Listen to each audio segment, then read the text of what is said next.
Really interesting. Wow. Yeah, really interesting how he considered the fold so heavily because people just under bluff in these $400 tournaments. It's really, really interesting. Yeah, I mean, what are his bluffs? You know, like if we really think about it, like sure, ace high, like ace high has some showdown value if you had ace five, and when he raises the turn with maybe some backdoor diamond draw or something like that, he actually gets called. And on this kind of board, like what hands do you have that you're folding? And it's gonna have some misdraws and things too. So I think calling is the only option myself. Let's see if Boogaloo got away from it. Ooh, call is 6. So this is close between call. Really interesting. So call is 6, raise is 7,500 is 10 points. And I'm going to say he said that because this is a very bad player. And so he thinks the very bad player is going to stack off here with worse queens a lot. I'm going to guarantee that's what he's going to say. Very interesting, though. I thought call for sure was the right answer. I never am in this spot. I don't know.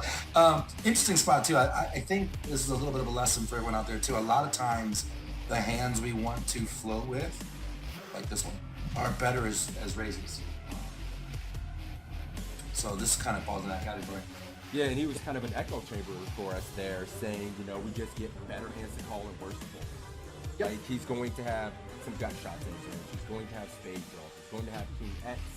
And we kind of, I mean, we kind of identify kind of what cards are going to be bad for us on future streets, and we're aware how to proceed on those cards.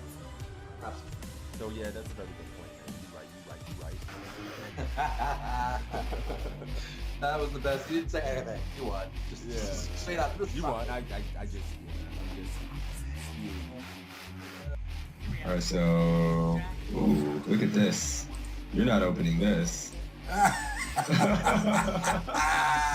We just looked at this.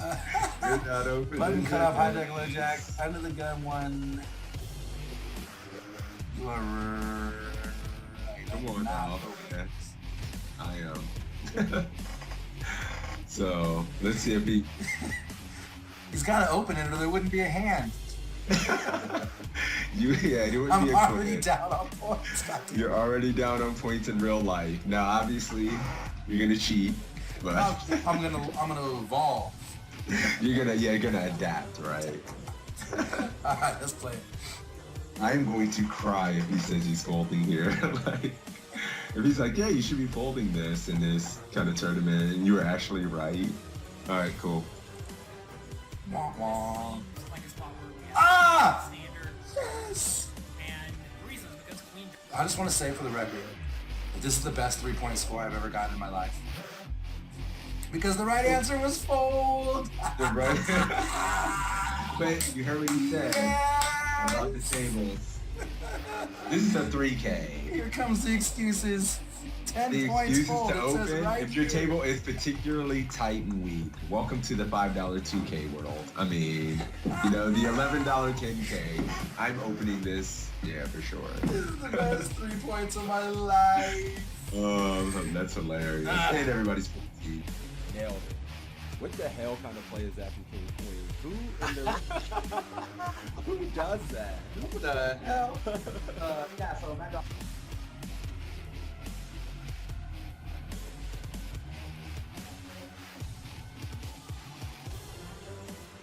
Jonathan Little's an absolute crusher, so it's nice to have him. Yeah, I agree, and I He's always just love coaching. playing right after sessions like this because I feel like my brain's warmed up. I'm thinking through things, and so it's a good way to start your session for sure.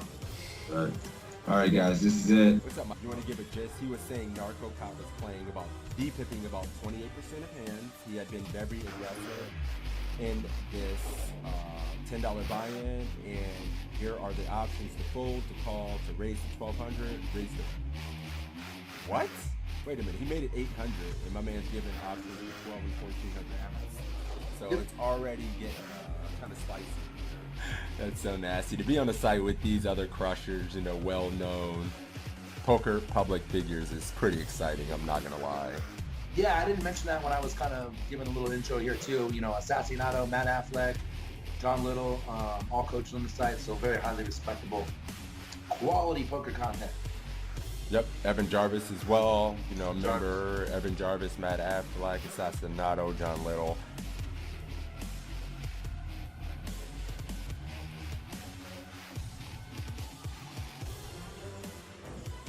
Yeah, so I guess that just makes sense. He could just have the ace of clubs in his hand. That's interesting, though. I How thought many that was points you got? interesting. You didn't do that bad. 45. I like how you just pat me on the back. You didn't do that bad. Well, yeah, good job, buddy.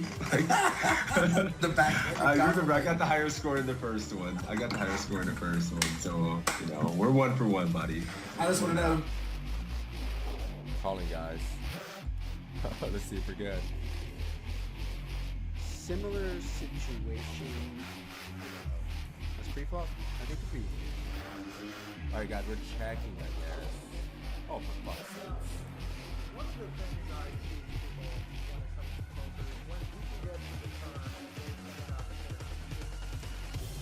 When you're facing a min raise or just a touch more than a min raise, and there's an ante in play, which is going to be the case in most tournaments, I think, going forward, you want to defend pretty wide. If your opponent's making a 2. All right, cool. You're going 1,400. I'm going 1,400, guys. I'm gonna go call with the arm and just see what happens. All right, and I would fold in game though, for the record, in case that's for winning it.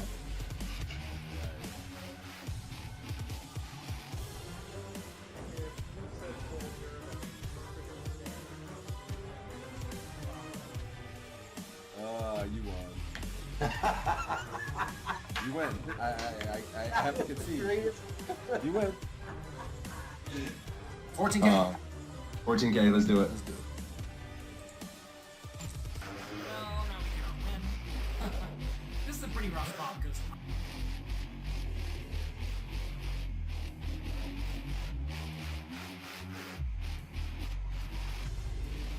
damn it. Mm-hmm. Where do you gonna get my chat? They like naughty things. They like just beer, alcohol, All right, let's do I can do a $10 ACR giveaway. $10 ACR giveaway courtesy of my man Toe.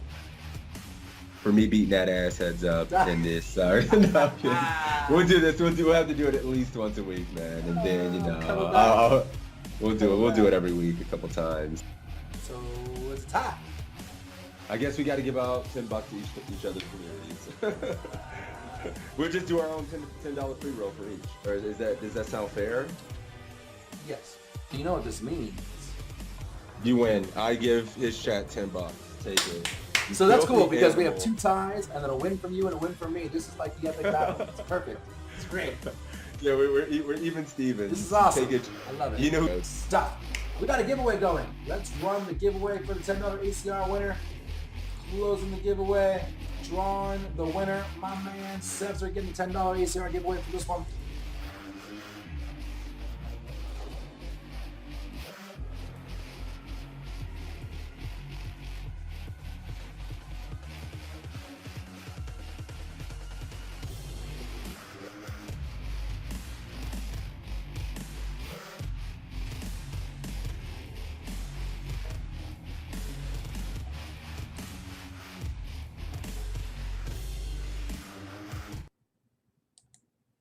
What's up? We're here, we're live, we're ready to get better. There's all sorts of people in the house. Marlon, Mendo, Bruce, Cyrus, Ginger, Wisco with the bits. Welcome, welcome, welcome. Soprano, doing his own study stream and getting out on the streets, making them better. I love it, I love it, I love it. ADCG, thank you for the follow. Fish Hunter Rick, thank you for the follow. And right on time, the great one, my man Crazysixes. What's up, buddy? how you doing, man? Good morning. How you been? Good, man. Doing real good. How was the global stream last night? I was watching for a little bit. It was a bunch of almost. I had a weird day where I had all the chips and then would lose them in fantastic fashion. Oh yeah, one of those. Yeah, I had 200 bigs super deep in the $55 six max again. Yes. And I lost 200 bigs in 2 hands back to back. Oof. Yeah, that's 4-bet crazy. jam, king, queen in the small blind. I had aces and didn't work out. And then I had ace king versus ace queen on an ace high board for 100 bigs. It didn't work out. Oh yeah, that's yeah. Those sound like So, you know, immaculate coolers. Yeah. that's cool, though. We get that shit out of the way. It's Of like course, the of 4th. I'm not worried. Right, right. Well, what's up, everyone? We are back, baby. Another study stream. I'm excited. Oh man, Yeah, let's see what new quizzes await. If you're new here, we're going to go through some quizzes. I'm sure a lot of you are familiar, some familiar faces, but yeah, we're going to just be reviewing a lot of coaches' quizzes here. And, feel free to play along, be a chat pro today. Let us know what you think about these situation spots. Even if you think it might be trivial, it's good to get in there and, see how you do versus everyone else. Absolutely. Exclamation point PC in my chat, exclamation point PC in Sixes chat. You will get a link. Tell them what you get, Sixes. Oh, you get 25 free quizzes, charts. You get all kind of good stuff, man. Access to webinars just for being a member, and the quizzes, going over the charts, all the tools and things that you get with the free membership. It's crazy. Hold on, guys. I got to run upstairs real quick. 1 second. No worries. Absolutely. Looks like there's about 710 or so quizzes, all sorts of quizzes, cash game, tournament, all bunch of different coaches. Myself, I create content on there. Sixes creates content on there. Lexi Gavin, Matt Affleck, Assassinato, Jonathan Little, Tristan Wade, Evan Jarvis, all creating content on this site. Available for you. Charts, webinars. They have webinars. They have free webinars even for non-poker coaching premium members almost weekly. That are absolutely free, and you get one-on-one time with these guys. You get to ask questions. It's great. Check them out. There's the link in the chat. Thank you, Hockey, for doing that. A lot of big stacks call you down a spot that really shouldn't for like 40% of the stacks. Sample A7 is what you had, toe, and Queen 3. Call it Queen 3. Yeah, I mean, that's the way it goes, right? That's the way it goes. I don't really mind. One thing I've learned over the years is and some of this comes with the confidence of, years of knowing you're a winning player and having a nice cushy bankroll, is that, you don't really I don't really sweat what happens today, and I'm not really going to sweat what happens tomorrow, and I don't really give a shit about what happens next week or even the month for the matter. I know that at the end, it's going to be okay. It always works out. Just work really hard like we're doing today and have good bankroll management and put in a ton of volume, have good game selection. But it really is just that simple. That's all it takes to make money in this game. Now, that's a 1,000-foot view, but that's really all it takes. You back, buddy? I am back. Yeah, that's my son in the background. Shh, I know, buddy. But yeah, everything I heard what you were saying. I came at the tail end of that, but you nailed it. No matter what's going on in the short term, we just continue to get better and double down when things are not going well. I kind of get wrecked. Hold on. Yeah, I'm going to give a lot of credit to Crazysixes here. He and I study together. We've done this for a couple of years. We're in a study group together. And, it really helps me when I'm on a downswing to know that I'm not playing bad because I rely on guys like Sixes to keep my ass in check. He's like, we look at my hand histories all the time. I look at his hand histories all the time. We look at the other guy's hand histories all the time. And we'll let each other know real quick, like, hey, man, this is looking a little squirrely. And then, you can shore things up. Or conversely, it's really comforting to know, we look at one and the guys are like, yeah, so this looks pretty good. A couple of small things we tweak here and there. But overall, this looks really good. You're just running bad. And that really keeps your mind in check, stops you from going nuts. Yeah, absolutely, man. We can just go through those spots and know that we're playing well with just variance in a lot of spots. And tournament poker is tough, We only really get rewarded when we top 3 things, but we can just lose a flip or something deep. But at the same time, we just got to continue playing well, We just build stacks to take that variance. Yeah, it's like I was saying, 200 bigs 1 minute, 2 hands later, I'm crying to Mrs. Toe, and walk of shame. It's the way it goes. You can't control it. Right. Says, Toe, how often do you ever fire the win 235 on Saturday? I've lived here 5 years. I've fired it exactly 0 times. It's really hard to get me to leave the house, but that actually sounds like a pretty fun tournament, to be honest with you. All right. Well, we thank you for that sub, and I really appreciate that. That's 7 months. Good looking out, buddy. 7 months. Good part of the community. Yeah, it is. Good looking out, buddy. I really appreciate you. But yeah, let's get right into it, man. You want to do 700? This one stood out to me just because it said strong regular, which makes it interesting. We're going to have a little battle of the minds. Matt Affleck, 3,500 Choctaw? Yeah, it's a safe one. Volume should be safe. Yeah, looks good. Let's do it. We'll go that one, and then I see 3 betting with suited connectors, so we'll do that one for you next. Yeah, and then I'm also really want to look at these 8s in the main event that Alex has here at 703. But man, we have so many volume issues. And I'm down to risk it if you are. I'm feeling brave today. Why not, right? Yeah, we'll try it. We'll try it. Even if it's really bad, we'll just have to skip it. But yeah, let's go ahead and do number 700. Cool. I'm ready to rock when you are. Yep, I'm ready. Let's do it. All right, another hand from WPT Choctaw. We have King 10 of clubs in the big blind, and it folds to a very strong regular on the button who's lost some pots and has about 11,000 chips, so 37 big blinds to start. He makes it 800 on the button. We have King 10 of clubs in the big blind. Should we fold, call, re-raise to 3,200, or go all in?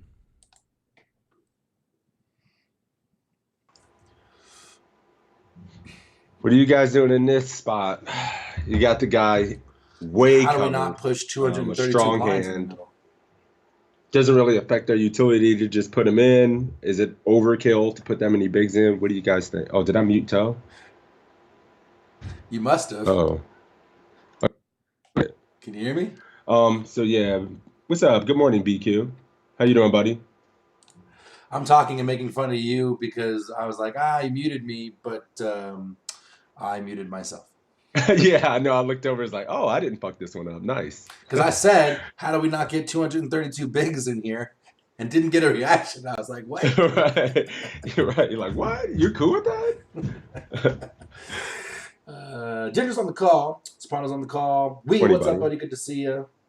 Cyrus is 3-betting, 3,200. How big are we? 34 bigs effective.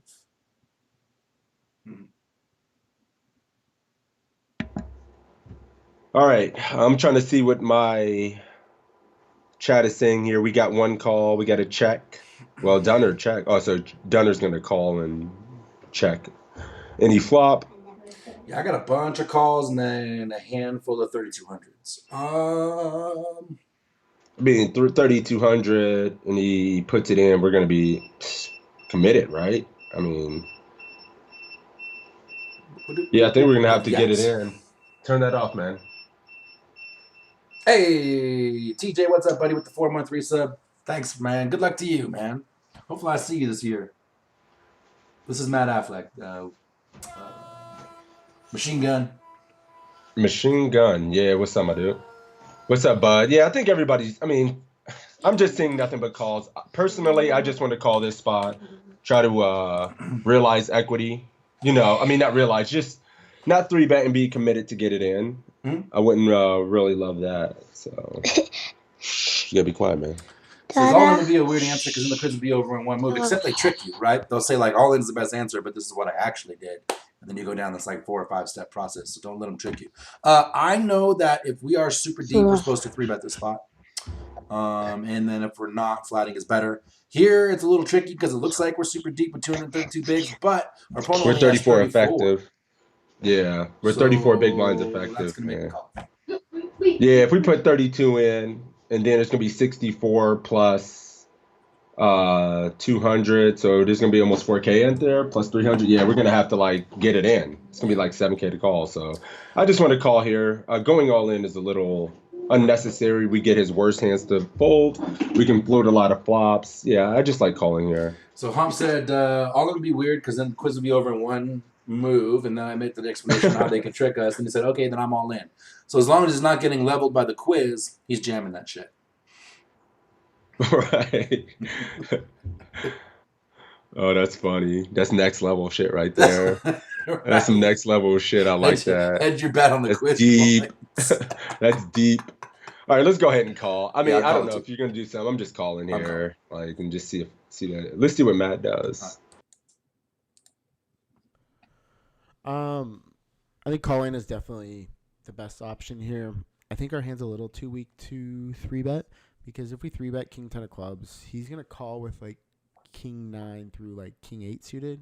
King 9, King 7 suited, he's probably all calling, and then he'll call some 10-9 suited. But we fold out hands like King 9 off, King 8 off, King 7 off that he has, 10-9 off, 10-8 off, Jack 10 off, Queen 10 off. He's folding all these hands to 3-bet. So we just fold out all these hands that we dominate. Versus if we had King Queen suited, it'd be a pure 3-bet, 100%. I would 3-bet my hand. And King Jack suited, we 3-bet at least some of the time for sure. And this hand is just the kind of the cutoff hand that I think we just mostly call.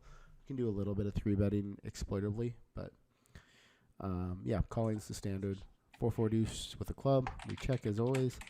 And the button bets 600. Should we fold, call, raise to 1800, or raise to 2400? Ooh,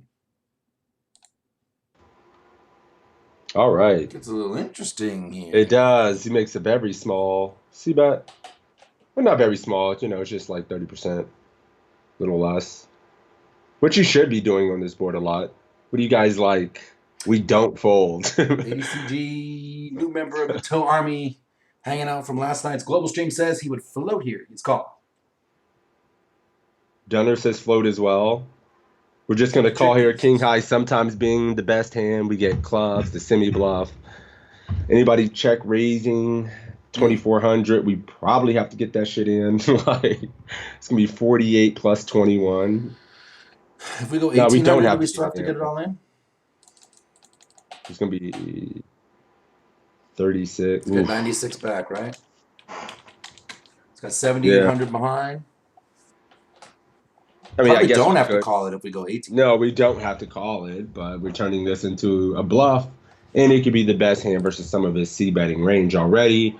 He gives up enough on turns, and we pick up equity to float twice. So, yeah, interesting. Does 1800 accomplish anything? Yeah, I mean, his ace high still probably float at least with that, right? So, yeah, he probably floats ace high here. He says if this was Assassinato, for sure it'd be a raise to 2,400. And then just fold when he comes over the top because he only has overpair at that point. Yep. 80 wants to float it and then muck turn if he doesn't pick up any equity. I got mixed emotions on this one myself. Right. Not much you can rep with the check raise, except we're in the big line defending. And how big was the raise pre? Was it min-ish? No, he went 800. Almost 3x. Almost It's 300 BB, and he went 800. Yeah, like I can get down with the 1800 here. I think it's kind of Right. awesome with the backdoor flush draw. So I was Right, asking because then what we we can rep, just- but we're in the big line defending. Like we have all the fours, and then we have things like ace three. We've got fives and sixes and sevens, eights, nines, things like that. And then hands just like this. These are our bluffs, right? The king 10 of clubs, the king 10 of diamonds, the king 10 of hearts, king queen of clubs, king queen of hearts, king queen of diamonds, things like that. With the backdoor draw and the two overs. I think in game, I ain't gonna lie, I probably fold this more than I 3-bet it, but the 3-bet the 1800 kind of The sounds check sexy. raise, yeah, check raising does definitely sound very interesting. Because we're realistically going to be folding to a lot of double barrels regardless, and it's going to be hard to realize this equity when he bets twice anyway. So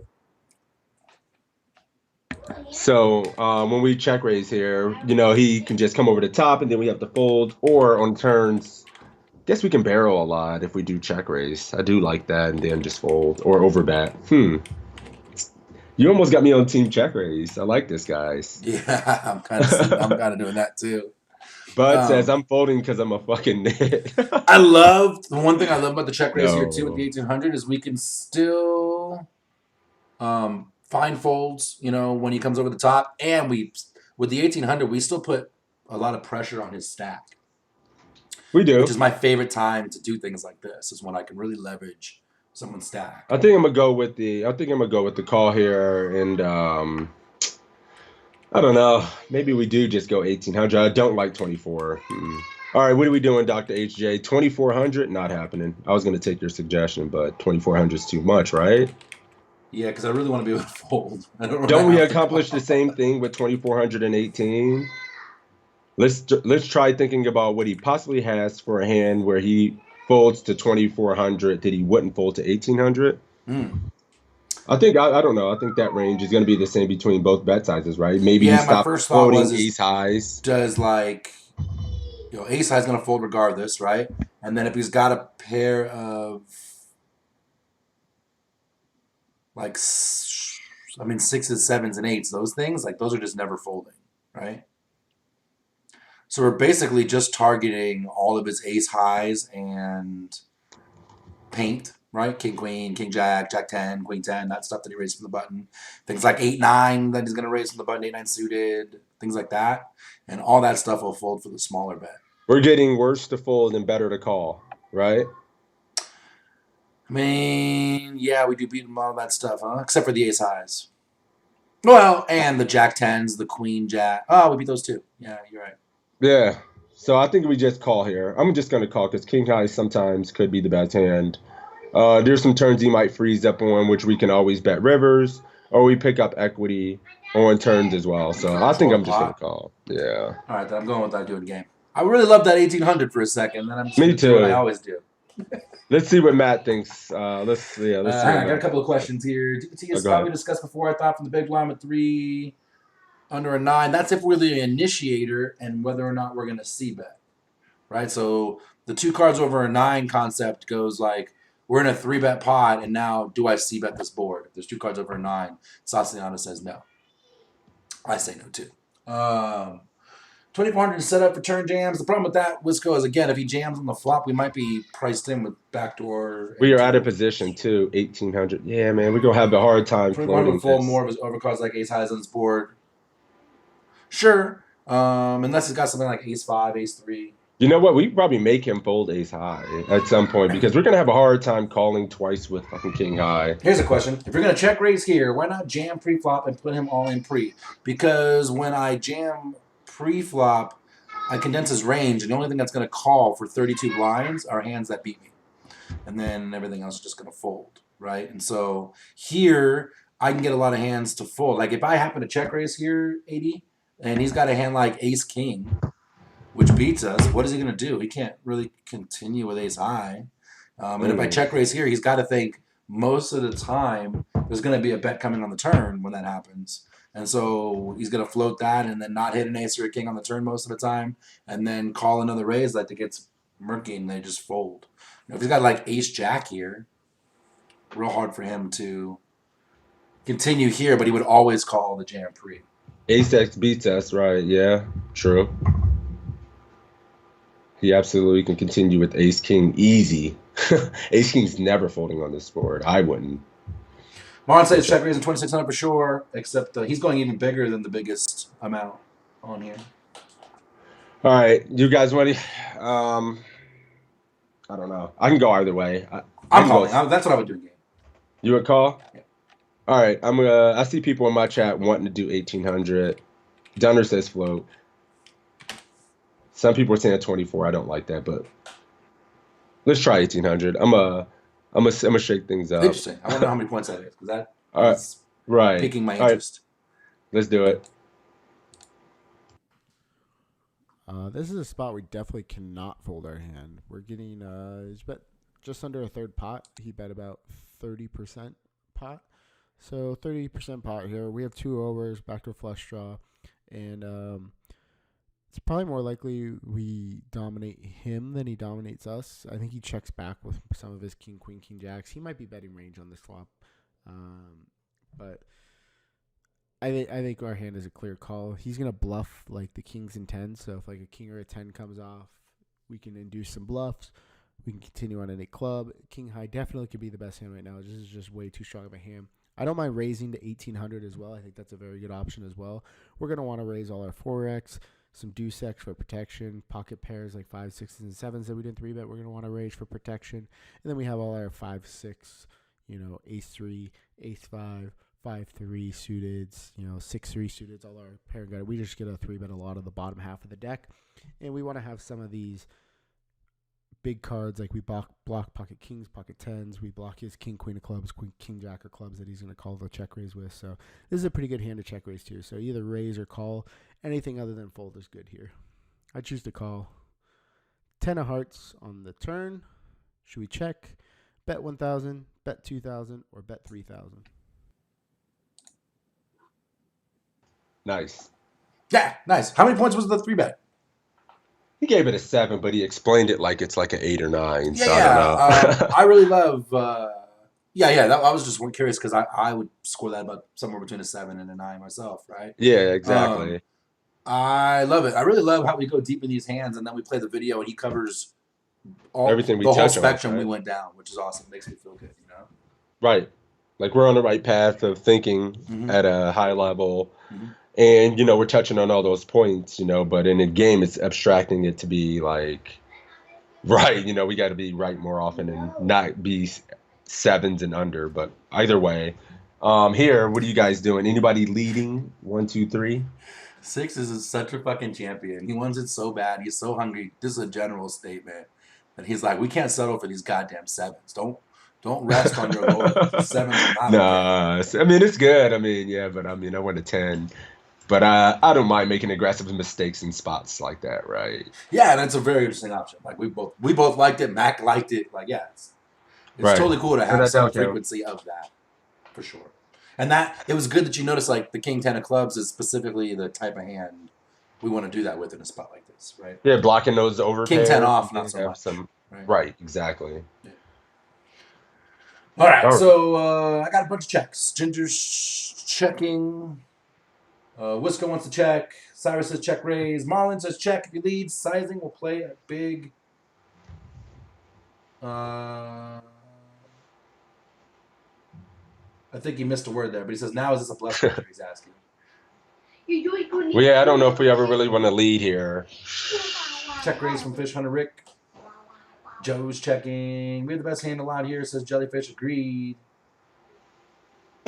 Okay. Hockey says, I in game, I rarely have a leading range, but I actually like 2,000 bet. You can call by what that's worse, right? Because that's, basically when you break it down, there's two types of bets. Generally, we go super high level, right? There's betting for value and betting as a bluff. If you're betting for value, you have to ask yourself, what's worse that's calling? And if you're betting as a bluff, you have to ask yourself, what's better that's folding, right? So if we lead out for 2K, it's definitely value with top pair, right? Good kicker. What's worse that's calling?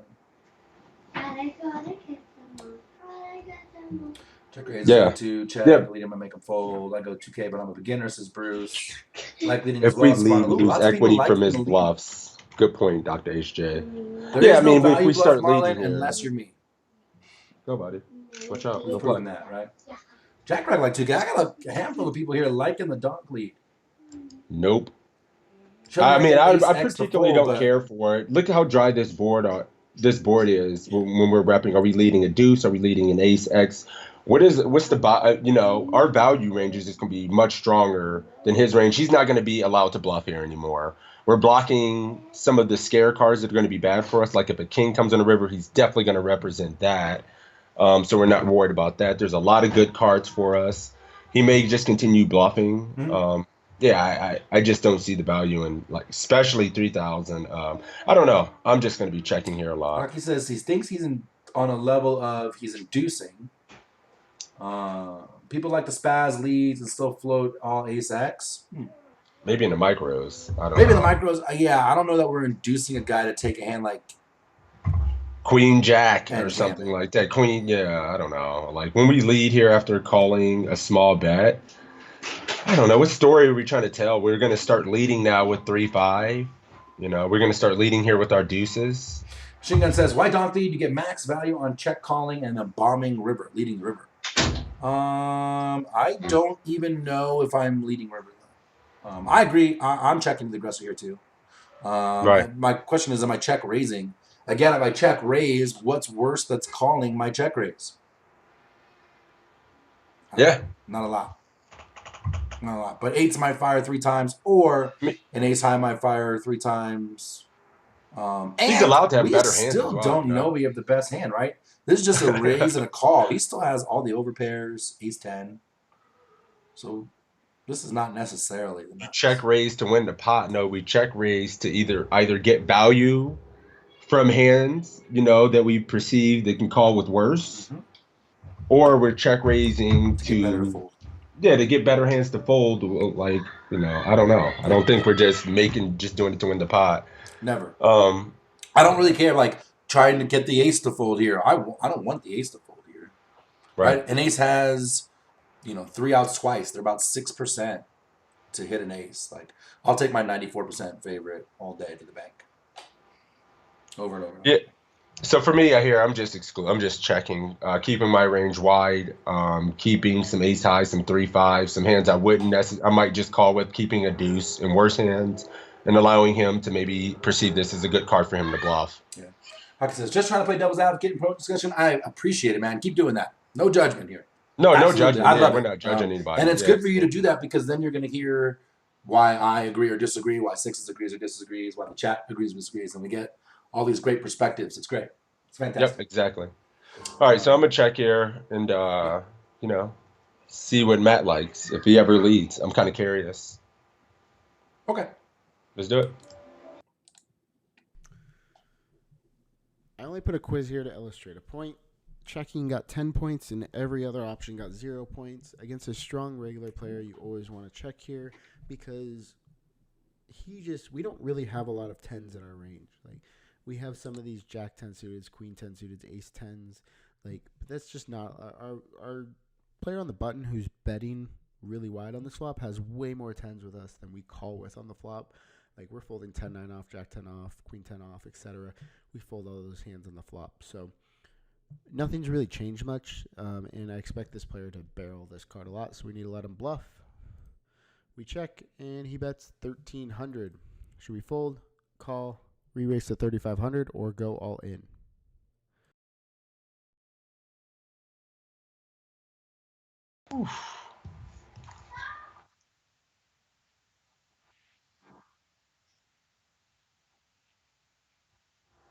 Yeah, we get worse to fold. I mean, when we check, right?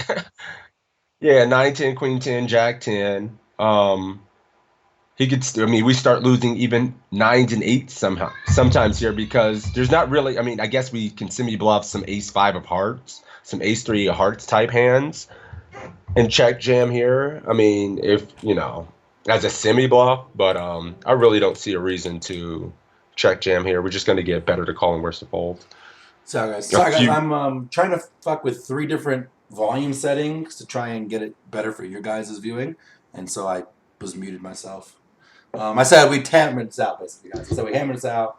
We're just going to call here because we don't think much better is, or worse is calling a raise. Yeah, I mean, I agree. Is anyone out there check jamming in this spot for maybe you perceive it as like getting worse to call right now and denying equity from an ace queen or a heart or something like that? I wonder if anybody's check jamming here. I'm really not, but maybe someone thinks it's good. I have a question for you in my chat. Wouldn't we re-raise our suited aces pre? Not always. I mean, not versus this stack depth because a lot of times we get jammed on and then we have to call it off, which in some cases with some of our suited aces is fine. But are we really 3-bet calling off or 3-1? I don't really want to 3-bet fold like ace deuce in this spot with 34 bigs. I think there's a lot of value to it pre-flop. And seeing a flop and I can navigate post-flop because I'm not just going to check fold a lot. And I think it's the best hand. That's interesting. I'm actually have mixed actions. Like I'm 3-betting some suited aces and flatting some others, and I'm super To a balanced. button? Yeah. I think we can go. I'm super balanced on purpose that way, so I'm harder, Right. makes it harder. But like ace 2, ace 3, I would be 3-betting. Ace 5, ace 4, I'd be flatting. Those play a little I bit have some better. strong ones that I'm flatting. I have some strong ones I'm 3-betting. Always 3-betting ace king. Yeah, this is a strong regular as well, so he's going to be more capable of 4-betting in this spot. Agree with that 100%. Yeah. That's kind of what I kind of took from this situation. Like, I'm going to get 4-bet a little bit more than the average Joe who might raise fold a lot, but... Gotcha. God said he's thinking smooth call. I always like that term. That's a good poker term. Smooth call. Smooth call. All right, cool. Let's go. Let's do it. So our opponent bets 1,300 now. Pretty small bet, like just over a third pot, like 35-40% pot. It's close between calling and raising. Calling, obviously, we let him barrel off. We're only really worried about a queen, a jack, or an ace. But there's hearts.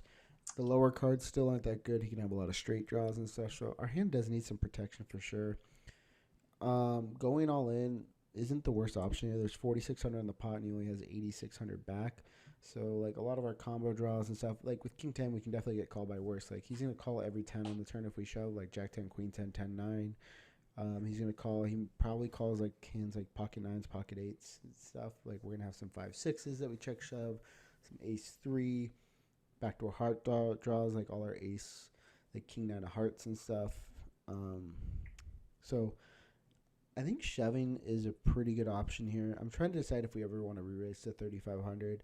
It's not a bad option, but it doesn't really give us much protection. Like, he still continues with all his straight draws, gut shot, all his stronger draws he still continues with. We don't really deny any equity. So I think I like shoving or calling here. Probably shoving a bit more. I think our hand is just strong enough to go for value, and then I'd rather call with like hands like 10-9. Queen 10 I would probably just call with, but this is just strong enough to shove with. We call Queen of Spades. Should we check, bet 1,500, bet 3,000, or go all in? All right. What do you guys like here? This is I'm kind of shocked he was just like jamming there, but he made a good valid argument about why he thought that was good. So Yeah, I I don't did disagree like that it's. I think it's okay, but I think that I would actually have flipped the point values if I was making this quiz, where I would have given the jam an 8 and the call a 10. You know. Yeah, But I do think agree. they're that close, right? They're pretty interchangeable, I guess, a little bit. I just Right. think the range of hands that he gave that we're calling, I agree with, but I think that's kind of a small range. Versus what his entire button range is, right? Also, like, what do you do with 8s or 9s if you get check call, check jammed on this board? Like, I feel like I'm shook a little bit. I'm rattled. On a 10, on a 4-4-10 board, yeah, just check jamming there. Yeah. Or like, no, like if I have pocket 9s in the strong regular spot and I see bet flop, cool, down. Right. Checks again, I see bet turn, and then he check jams, and I got pocket 9s on this spot. I'm like, oh.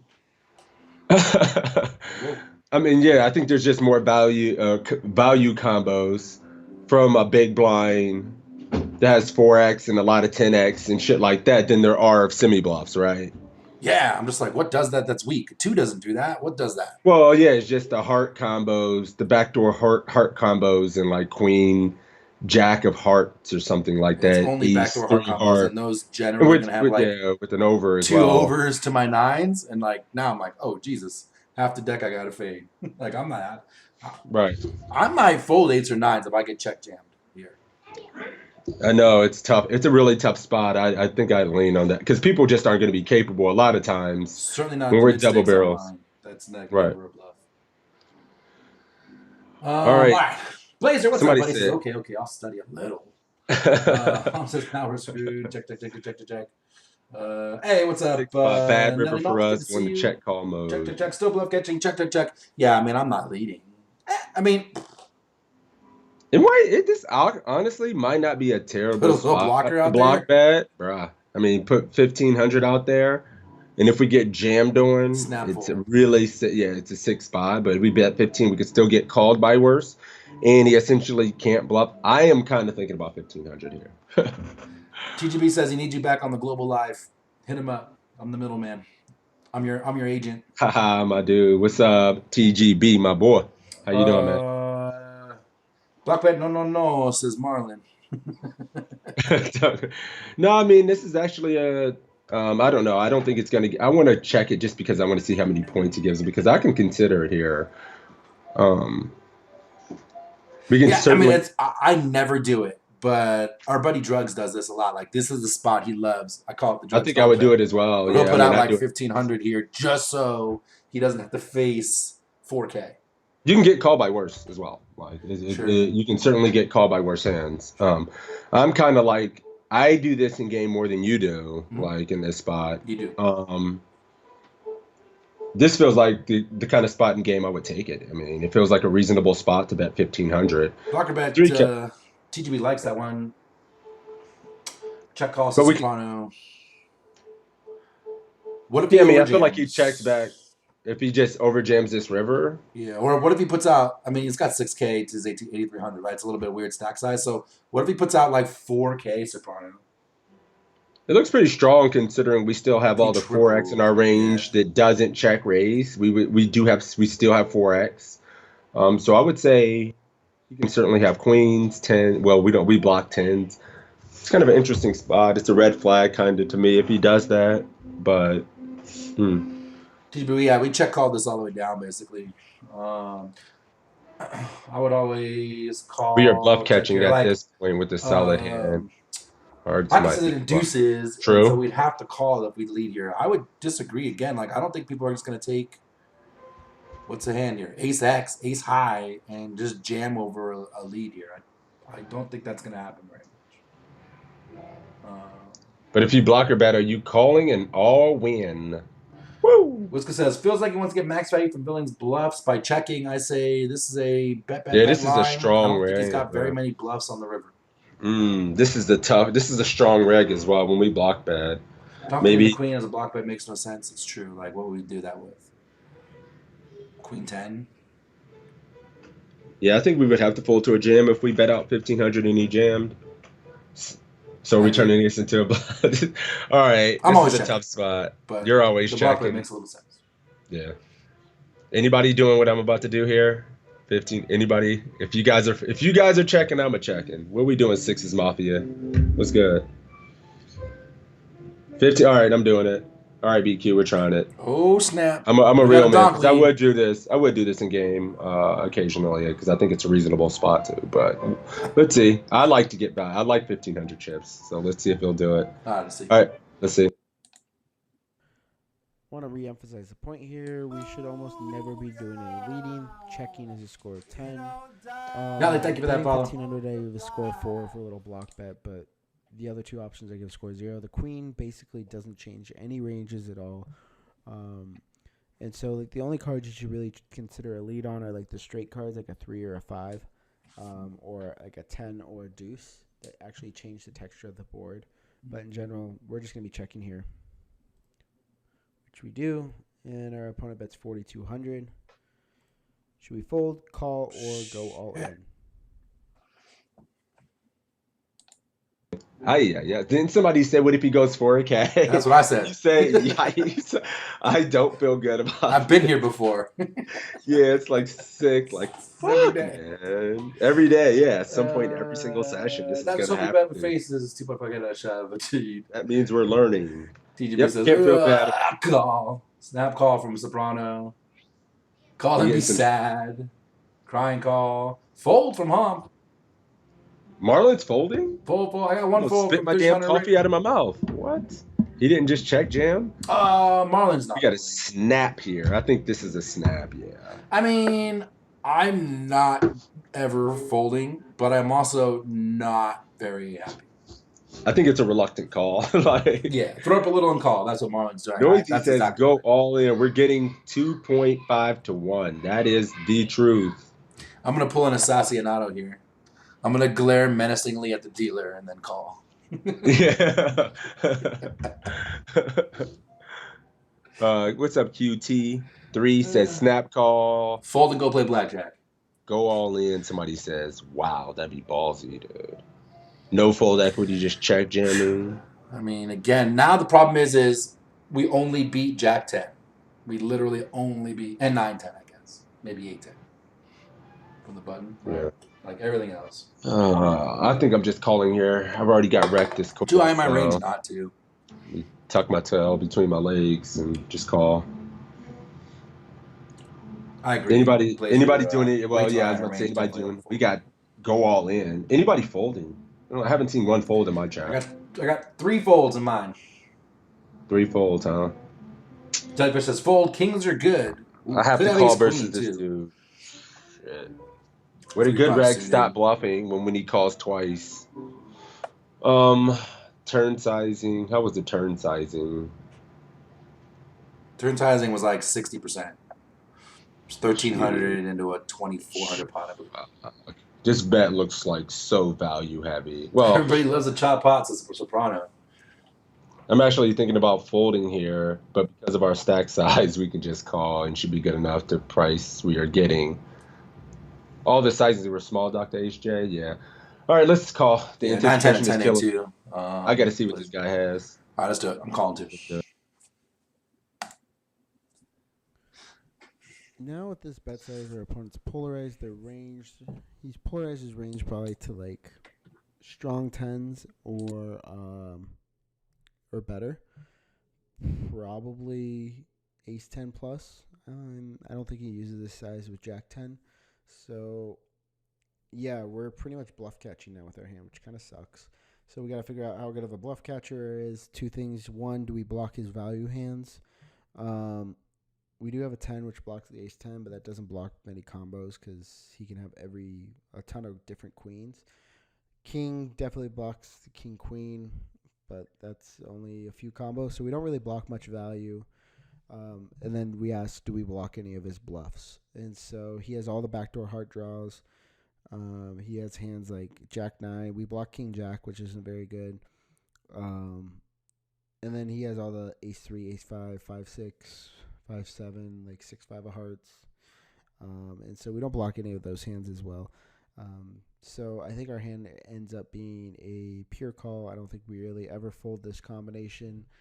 It's just too strong. We're pretty much the top of our range, and we don't really block many of his bluffs. So, yeah, I like a call. Opponent shows ace queen of hearts, and I think it was a pretty standard play. If we shove the turn, he calls anyways. But I still think I like shoving the turn better. I mean, yeah, there's nothing we can do there, guys. Check jamming turn. He is never folding, right? Exactly. I like it. It seems like it was too big of a bet for ace 10 there, right? So we didn't think he had ace 10 too often when he does that size. So it has to be like some queen to fucking luck box you. All right. Oh shoot, I muted Toe. Oh my goodness. Sorry, Toe. It's okay. I muted myself. Yeah, I mean, we just can't fold. I think I said ace queen too, actually. I said it right before. Pops ace queen, he nailed it. Right. Backdoor hearts indeed. Like I said, folds a poker god. Yeah, but we're too high on our range. We're definitely overfolding. This gift sub continued by Soprano. Thank you, buddy. Nice. Mark, all right. Back to the lobby. Back to the lobby. That was a fun one. That was like 18 steps or whatever the fuck it was. Yeah, that was a lot. It was a lot of good information, and it was a lot of interesting spots in that hand. So I think that was a very good one by Matt, though. Yeah. We saved 4,100 by not going all in. Yeah, true. Yeah, we did not. We saved an extra 4.1K. What if we do, does he fold ace queen? Absolutely not. I guess the only option would be check raising on flop, and he is not folding 2 overs in the backdoor flush draw on that board. So he is never going away. All right. So what number did we have in mind here? 3 betting with suited connectors. 707. Lexi. Ooh. In a tournament as well. I thought you liked that one. I picked that one just for you. Let's do it. Let's try it. Let's try it. I like it. Adam play it. Hi everyone, this is Lexi Gavin with Pokercoaching.com, and today I'm going to talk to you about a hand that I played in a $1,000 no limit WSOP tournament from this past World Series. So let's jump right into the action. So it folds to the cutoff, who is a solid reg. He started the hand with roughly 40 big blinds, and he's going to open it up to 500. We are on the button with 9-8 of hearts. What should we do? Should we fold? Should we call? Should we raise to 1,400, or should we raise to 2,000? Right, first spot of the day, or second spot of the day, but 37 bigs, cutoff open. Who's out here 3-betting, and how much? Or are we calling, and who's knitting it up? Oh, damn it. TGB's so smart. I was jumping out of my skin to see if anyone was going to notice. He says, your boy TGB is flatting, which is what I would do too, TGB. But if anyone was paying attention, what's the title of this quiz? Yeah, I mean, but that doesn't mean. But that does not mean she's gonna give it a 10, right? She might. It might be a debate. You know. Oh, it could be a debate. Ooh, yeah, it could be. Go deep into the site. Or maybe I'm planting that seed and hoping you mess up here. Leveling. I love it. Maybe it's a level. It's a trap, says Gab. I think you might be right. Call. We want to build the pot with connectors. Call in position. maybe on the turn and river. Dr. HJ says 1400. Leveled again by the quiz, indeed. Yeah, who knows if we're getting leveled or not? So this should be cool. TDB says 1400 and flattening are probably close. Yeah, I agree. We're in position 1400. Seems okay. That's when the 3-betting is going to start. Yep. You can Really, leverage the surprised stack number for 3-bet says TGB. I actually think as we get deeper, right, like 100 bigs deep, this is more of a 3-bet than a flat. Am I correct in that, Sixes? the deeper effective we're playing. Yeah, if we're 100 the bigs deep instead of 40 effective, right? Yeah, I mean, it's just going to be playability. They're going to be opening wider. We're going to have a lot more coverage. It helps balance our range with hands like this as well when we're 3-betting the top. So I like this. I like this more than 3-betting like A7 offsuit when we're 100 bigs deep, of course, Right. So I'm 3-betting here to 1400. Let's Yeah, see. man, I guess we just go 1400 and see what happens next because of the title. But I'll be flatting this in game a lot too. Well, the thing is, like, these players can still squeeze. We leverage this player a lot. We get to play. Yeah, I think I like a small 2.75x. It just makes sense to Marlon said have this in our to 3-bet range. 3-bet full, but not really. I mean, if we're getting 4-bet at 37 bigs, it's 9-8, crushes 9-5. 9-8. Yeah. What's the cutoff range and what hand is 3-betting going to work with? So yeah, of course we can use the strongest parts of our range, a strong linear range, but we can also just use some hands like this in position, right? We want to have say 8-9, some hands that have some nice coverage as well. That when we flat, these players can squeeze. She didn't give any description on if these players are good regs or active or aggressive or anything like that. So, I would assume they might be she weak gave and us was the tight. If answer that's to the part case, 1. yeah, I pay a lot of attention to that. If these guys are going to be likely to 3-bet me, or if they're going to be likely to just call and they're weak, I want to call more, right? But if they're stronger and they're going to be 3-betting more, I probably want to 3-bet this guy. So Spawn says 2K puts pressure on, or we could call, play a high equity hand position. Yeah, if we're out of position, if we're in the small blind and we're 3-betting this, we can. I think 2K is better. I think in position we don't have to go we have position this time. 4x. The razor is tagged as a solid rag. What are you? Just for the record. Yeah. All right. Well, it looks 1400. like most of my chat is calling. I think I see most callings. Bud says call. Dunner says 2 larger stacks behind us in the blinds. I don't like a flat because of the 2 big. Yeah, I agree, Black Sun, for sure. That's kind of my feeling as well, to use some hands like this. But yeah, I'm gonna 3-bet and see what happens. All right, I'm gonna 3-bet just because she gave the answer at the title. I would call this in game though. I really would. Right. So. All right. Let's see. It might be a debate. So I gave folding a score of 0, calling a score of 5, raised to 1400 a score of 10, and raised to 2000 a score of 4. So folding, I definitely don't like. This is a great suited connector. We have position, and we have enough big blinds to. Hey, what's up, Holden? be That's able good to see you, buddy. Here, and we have pretty good implied odds. So, folding, I gave a score of 0. Calling is okay, but I do like applying pressure with these types of suited connectors.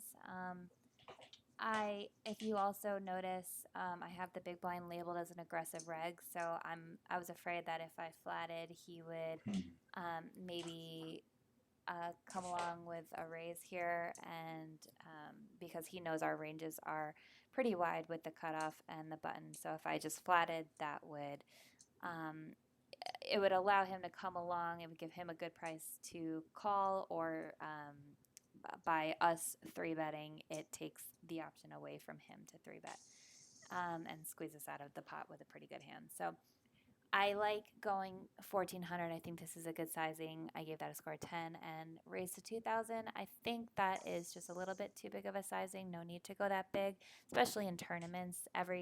Tournaments are about survival and every chip counts. So I typically use a smaller sizing with my 3-bets in tournaments, whereas in cash, I'd be more inclined to go use a larger sizing. So we do elect to go 1400, small blind folds, and the aggro big blind folds. cutoff calls, and the flop is Jack of Hearts, 4 of Clubs, Deuce of Diamonds. Cutoff checks. What should we do? Should we check, bet 1100, or bet 2800? Interesting. Boom. Yeah. Did that aggro reg label, was that there in part No, one of the no, quiz? no. It No, it wasn't wasn't, there. right? That's what because Someone I called was that out in my chat. I was like, wait, like, no, yeah, that's what I said as well. There was no labels behind, when because a 3-bet makes a little more sense if you think you're going to get squozen a lot. yeah. So, I mean, yeah, for sure. Especially if it's a fish in that spot who just calls or plays passively and weak, and the opener is kind of fishy as well. Like, sure, playing these pots multi-way, it's probably fine. But yeah, in this spot, I like the 3-bet a lot. Later says, with how deep we are, we could actually flatten and flat a 3-bet against the aggro reg and play in position against him. I don't hate that Playing either. big ass big. I really don't hate that. Depending, 2K is like, yeah, it's not that bad. So I'm getting a few 1100s in my chat right now. Dr. HJ says 11. BQ says 11 as well. Streaming 1100s through my chat right now. Yep. I mean, I honestly don't think there's much else we can do. I think everybody is pretty much need. We need to see that here. Look, We're gonna get some cards that are really good for us on the turn. A 10's gonna allow us to keep semi bluffing or trying to realize our equity. Hearts as well. But yeah, I really like just yeah, I betting. mean, I already know what I'm doing. I'm Without betting king. 1100 here and then bombing a shitload of turns. yeah, exactly. Ace, queen, king, heart, 10. It's not even represented jack. We still have overpair when we 3-bet. We still have a lot of the overpair, aces, kings, queens, ace, jack, king, jack suited. Jacks itself as well. So yeah, we're gonna bet here. Poker God agrees. Yep, 1100. Let's do it. Yep.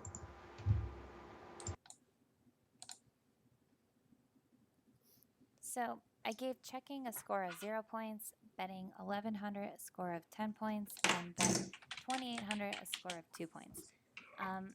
Checking, I don't like. We have 9 high. We don't have showdown value. So we didn't 3-bet this hand to check fold to a flop like this. We definitely want to bet here. We have backdoor hearts, backdoor straight draw. So there are a lot of turns that we can continue barreling on. And on such a dry texture, he's going to have to fold a lot as well. So betting 1100, I like this sizing a lot. I gave this a score of 10. Yeah, like a third pot size bet on a dry texture like this is pretty good. Betting 2800, I don't like. I think we're just putting too many chips in the pot. And again, we have 9 high. It's just it's an unnecessary sizing when there's no draws out there to worry about. So a nice 1/3 size pot bet is good. So it sounds good to me. So that's what we just decide to do. And he calls. The turn is a 9 of spades. He checks. Now what should we do? Should we check? Bet 2600 or bet 40? All right, we study a lot. I know what we're doing here. Yeah. I prefer to see bet with the 11 is probably the best option. Yeah, Dunner, you nailed it, buddy. What are we doing here, boys? We continue betting. We checking. This is pretty much an all 4,800 all in. Like BQ says value bet. Ooh, Dr. HJ says check. So we got a little 2 different answers in my chat already. Yeah, I'm going to a big long-winded explanation here. You're good. About volume. Yeah. So I like the 1100 bet. Agree, we're not checking. Goldblader says he likes checking better than 2800 because we're getting blasted off our equity. I kind of have mixed emotions about that one, TGB. Like, I think when we check, then we just get blasted on every turn regardless. And now we're put in a spot where we're just going to check fold a lot on turns. And so I guess we get to realize that at least when we go 2800, we get some fold equity with 9 high. It's On the flop? It's an interesting argument. What? Where is he talking about? The street before this. No, we have to bet. Like we should be betting for sure. He's talking I mean, we about just have blasting it though, 2,800 or checking. We went 11. The other option oh was checking at 11s, 2,800. yeah, but we want to go 11 as well to kind of like value bet as well. So I think it's a good size to use as a value bet and bluff. 2,800 just seems so polarizing when it's board and Jack 4 deuce is so Yeah, we got ace dry. high and random paint to fold, and then other Yeah, pairs we get shook when we bet turn a lot.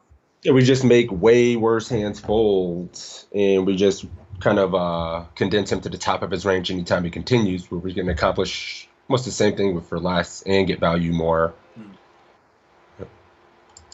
But here, let's see, we're What seeing is this? check Check is greater back. than 4,800. Is greater than 2,600. If you bet, you have to call off. This is hockey. A bunch of 2,600s in my chat. 2,600, 2,600, 2,600. And then Wisco's checking, Blazers checking, hockey's checking. Broadway's checking, Donner's checking, and we got Dr. HJ in here checking as well. Blazers says she better not be betting. And if she bets this, Blazers never coming back. He's done. Damn, why you got to kill us for that, man? He strongly and wholeheartedly disagrees with 2,600. We're both checking, right? Yep. Yeah, we're checking. Yeah, we're just checking this. We got showdown. Yep. We're not gonna get value from too many worse hands by Yep. betting here. What worse hand? For people betting 2,600, what worse hand is gonna call off half its stack to you here? Good question. I'm having a hard time finding a worse hand that calls like for half their stack here. Just calls. Those of you who are betting, we're assuming you're now betting for value and not turning 9 into a bluff, right? So if you're betting for value, what's worse that's calling? A check raise, a C bet, and then a double barrel. I'm pretty sure pocket sixes and fives are gone at this point. Yep. You know, every single time. So that just leaves a handful of hands that are better than you. Or we just get worse to fold. Or we just get those worse hands to fold anyway. So, yep. I'm checking. Yeah, we're all checking. Ace, king, and ace, queen are not calling half their stack here. Yeah, when the ace high, turn. never. Yeah, when we trouble for half now. All right. I'm Why checking. not buy it now? Buy it now isn't a good reason to bet. If they have worse, I want them to, when I go 3-bet, bet flop, check turn, a lot of times that looks like we c-bet the flop and then missed. And so that's going to open the door to get solid reg to bet rivers as a bluff, in which we pick up value that way from hands that would just be folding from the bet here. Betting to just get them to fold doesn't, why do I want them to fold worse? I never want them to fold worse. Yeah, we have a can't very you can't good fear the bluff reaper. catcher. Yeah, we have a bluff catcher. Yeah. And look at the SPR here. It is one. So there's 5,500 in the pot and there's 5,300 and it's stacked. So by checking, do we allow him to just realize equity right now and then just take it down? But I don't know. We can just check. Yeah, we're not. Yeah, I'm just checking. Someone said I'm not buy gonna. now and add to cart to be options. That's what we're gonna have to call off blanks. Absolutely, Blazer. Yeah, like all unders, we're definitely calling. Check off. But just like last hand, which rivers are good? The Anything problem is under you an can eye. still have some, yeah. Everything under an eye. Yeah, right. Yeah. All right, I'm checking. Let's see if she decides to just use this as the top of her range and just deny equity from worse hands. Let's find out. Yeah, I'm checking. So here I gave checking a score of 10 points, bet 2,600 a score of 5 points, and bet 4,800 a score of 0 points. So we've now picked up some decent showdown value with the 9, and I think that if the turn had brought it like continued our draw, like brought a heart or a 10 or a 7 or something like that, we would continue barreling. But now that we have showdown, I think checking and pot controlling here is pretty good. If we are going to bet, I think betting 2,600 is superior to betting 4,800. 4,800 is just too large of a sizing. 2,600, we could probably get. It would probably would allow us, would give him the opportunity to call with worse. So betting is okay, but I think checking is the better option. So We check, and the river is a deuce of spades. He checks. What should we do? Should we check, bet 1800, bet 2600, or go all in? Interesting. Yeah. Interesting now. Yeah. Hey, Nudis, what's up, buddy? Good to see you. So bet air and check when you get a piece, Cyrus. I mean, yeah, I was saying this in the chat, but we want to bet when we have a super strong hand because we're trying to get value. We want to bet when we don't have a hand. So, like I was saying before, I'd have bluffed a queen, a jack. I'm sorry, a queen, a 10, a king, an ace, a heart, a 7. I would have bet all those things on the turn. But the second we get a hand that's in the middle England, we want to go to showdown. You know, we bet with our junk to get better to fold. We bet with our value to get value, and that middle stuff is just showdown, basically. Yeah, Jonathan says it a lot in his quiz. It's marginal showdown value, marginal strength showdown value hands. Yeah, we just don't turn those into bluff. You know, we would be turning this into a bluff on turn. I mean, if we do, I mean, I guess which there's merit to doing it sometimes. In some cases, we want to use a smaller size. It's not the bigger size. You know. So what's up, hey man? He says we're betting 1800 here. Ooh, thin value. So Blazer is saying check. 1800 is value town. I admittedly don't get enough thin value in general in my game. I think in game here I'd be checking as well. Value from what? At this point, I mean, I don't know. Maybe we're going down the rabbit hole. Do we get called by an ace high ever? Because I mean, this is a pretty dry board, and our action looks pretty weak. So does it look like we're bluffing if we bet river here? Bet check bet. But if we do, I mean, 1800 is very small. So should we just jam? Like a jack's probably not checking back into us. So if it says they have a jack, I would argue that if we bet can they have underpair? check Am I the insane? turn, that a jack would be betting the river for value a lot. I'm with Blazer. Check it down. Yeah, I know. I'm always trying to see if because what kind of tournament is this? Looking for This is the 1K. 5-6s, not anywhere up there. Easy check. Yes. Next hand. I'm looking for it's easy check, but I don't know. I'm always playing devil's advocate. I mean, I want to find a bet here so bad, and I'm trying to fish one out. Check it too. All right, let's check and win. Likes the thin value. So I gave checking a score of 8 points. Really close though. Betting 1800 a score of 10 points. Betting 2600 a score of 7 points, and going all in a score of 0 points. So it's very close here between checking and betting. The fact that in this particular hand I did bet, but the fact that this is a tournament does make me more inclined to check and pass up on these marginal edges to go for thin value. But like in cash, I'm definitely value betting thinner than I would in tournaments, because tournaments are about survival and every chip counts. But the turn did go check and the river did go check, so the fact that he checked twice does make me believe that we do have a hand. We do have the best hand. He definitely could have a hand like a 9 with a better kicker that beats us, so that's kind of annoying. But if he, I mean, he could have a hand like pocket 7s or ace 4 suited, or any 5-6s, something like that, 9-7 suited. So I think that there are a lot of hands that we can get value from. It's very close.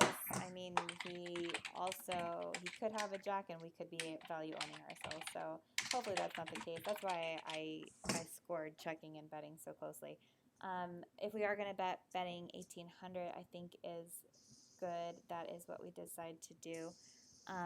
Betting 2600, I think we're just getting him to fold a hand like 4x or pocket 5s or something like that, and going all in is, I mean, we're definitely only getting called by a hand that beats us. So it's close. This particular, the fact that he is a solid reg makes me more inclined to value bet thinner here, because I do believe that he is calling with a more correct range pre-flop.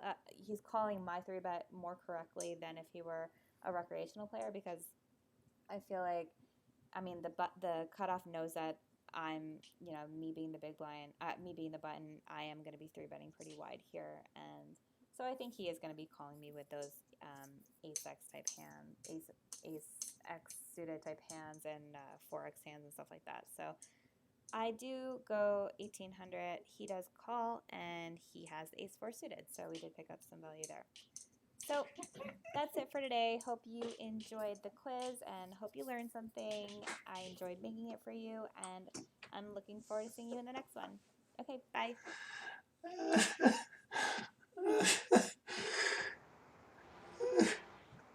Well played. TGB is losing his mind in my chat. Why? He Everybody, hates the value bet. dude, monsters under the bed. Everybody's got those monsters under the bed. What if he shoves getting no fold equity, check raise shoves on the river getting no fold equity when he check back turn and river? We're probably fucking dead somehow, right? Like, we're not going to be getting. I don't think it's just going to happen for I mean, him. I don't disagree with what Blazer was saying. I won't go over it because there was a stream of stuff in there. But I agree. Like, I don't think we're getting called by very much worse. I think the worst hands we're getting called by is like literally 5 6s, maybe, and this exact hand, right? 5 6 where they have sixes, to call the sevens, 3-bet, fives. they have to float with middle pair. We check turn, they have to check call river, right? Like, this is literally the only hand. How about ace 10? I don't know. You find more hero calls. I think there's enough. I just don't think we get check raised all that much. But I'm not worried about check raising. I'm just worried about value 10 myself. I don't Yeah, try true. and this might be a leak in my game. I don't know. I don't try and eke thin value from ace high very much. I don't do it enough, but I do it. But yeah, I feel you. How's that on a 4-bet jam buff pre? I think it's definitely an okay option for that for sure. It's actually one of your best options is a 4-bet bluff jam, sure. Especially if the solid reg knows that a 3-bet range is wide. On a button, yeah, he probably should have just ripped there. Pre. That's a good point. Solid. That was a good one. Solid regs at? Get him out of here. Such savages in my chat right now. What are they saying? Get this guy out of here. How's he a solid reg? Going crazy about the value bet on the river. Guys are wild, man. That's funny. Yeah. All right, let's do it. What's next? Note taken, point taken. Yeah. All right. That was a fun one. I really want to do it, but the volume issues are just. We'll have to work on it. Yeah, I mean, we'll set it next week. And like, all we do is study. So instead of studying, let's take like a half hour one day before we study and do a couple of test things. I know, we'll try to. It's hard not to just look at shit. But right now we're doing like 4 days a week. We've been going crazy. She targeted ace 4, Kappa. She did call it. It was good, man. I like the way she broke it down. I'm always looking for more bets in my game, so I like that. Yeah. We got any Jonathan? Oh, we haven't heard Jonathan's voice today. Uh-oh. We gotta talk to the boss man. We gotta hear. Yeah, let's talk to the boss. We did that one. I see 2K live versus a lag with 8-6 suited. 688. What number is that? Oh yeah, let's do that. 684. 688. 688 more of your range.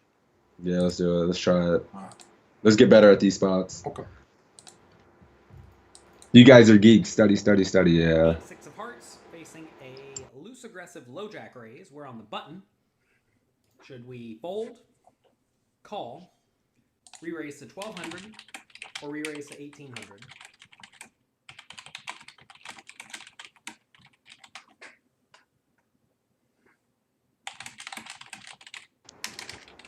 Right into the fucking pit. 8-6 suited, boys.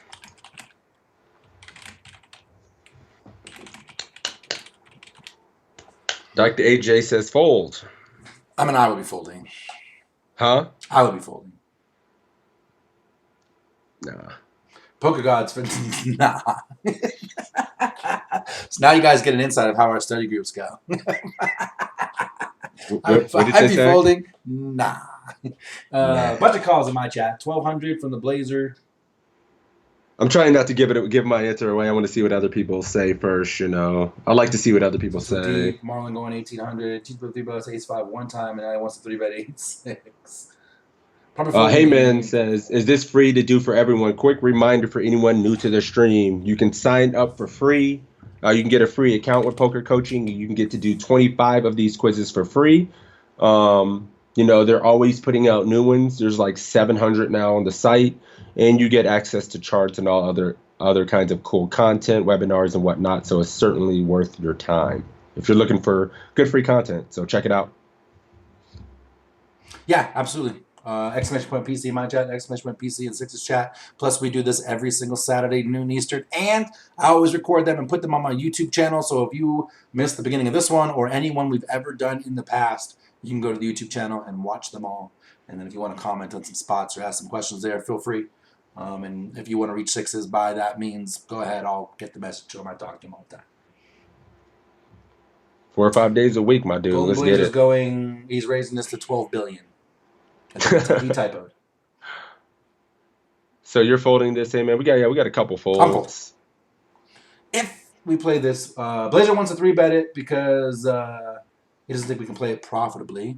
The one thing about that, Blazer, I think we're on the button, so at least we have positional advantage if we flat it. Yeah, for me, I think we're going to 3-bet here versus a loose aggressive player and another loose aggressive player.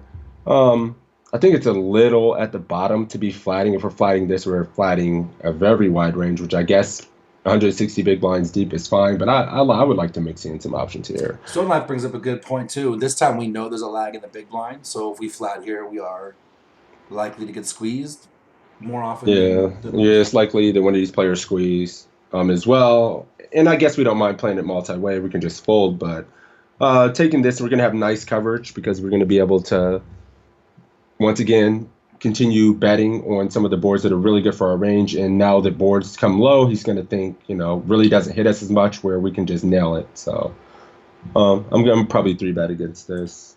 Okay. I think 3-betting's okay. I just tend to not take these spots. This flat. Yeah, I mean. Or I don't know. Flat. Like, I would fold. I would just not take these spots. Let's see what Jonathan does. I wonder if Jonathan just says, you should be folding here, but I decided to 3-bet because he does that kind of shit sometimes. That's why his quizzes are good. Let me kind of get an idea of what the chat is saying here. I see. Damn, we got a lot of 3 calls, 4 calls, 2 raises. Cash is a fold. Mm-hmm. 2 raises. And then it's that fourth hand of the tournament. Hand number 4 as well. Man, it's totally mixed. I don't know what to do. I don't either, really. I'm just taking the aggressive option and seeing what he thinks about it. I'm okay making a mistake, an aggressive mistake, so we'll see. All right, whatever. Call fold to squeeze. I think this is going to be I think raise to 1800 is going to be like a 7, call is going to be a 10, fold's going to be like a 6 or something. All right, I'm doing Solon says he 3-bets or folds depending on how much Red Bull he drank before the tournament started. Cool. I'm going to fold, and let's see if you're right. I can definitely – I think it's 3-bet or fold, too. Woo! I don't think calling's an option. All right, let's do it. This hand is a little bit loose to call on the button, but if we are going to play it, I think re-raising is fine, and I would actually almost always re-raise this hand. And that's just because, 8-7 of hearts is definitely good enough to play either by calling or re-raising, which means 7-6 and 8-6 are kind of comparable.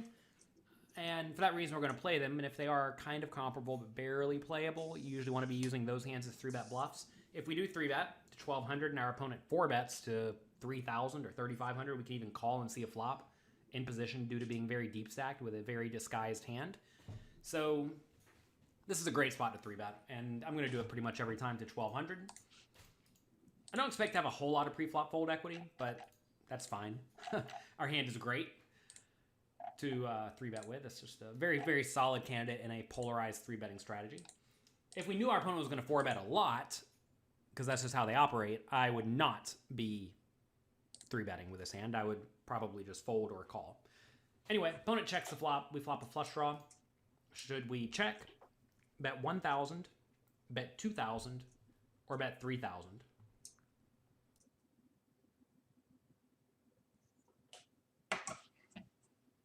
All right, we did it. We did it, boys. Aggressive mistakes. I like it. Yeah. What point? How many points did he give for a fold? I'm ashamed to tell you. A 2. Yeah. But stop being a nit, boys. Let's go. We're 167. I mean, here's the Who thing. cares? Blazer was saying too, like did he say, can we call a 4-bet? I mean, he said we'd call a small 4-bet, right? If we go to 1,200 and they go to 3K, it's almost a click back. We have to call. But I mean, that's exactly why I pass on these spots, because I don't want to play these giant pots.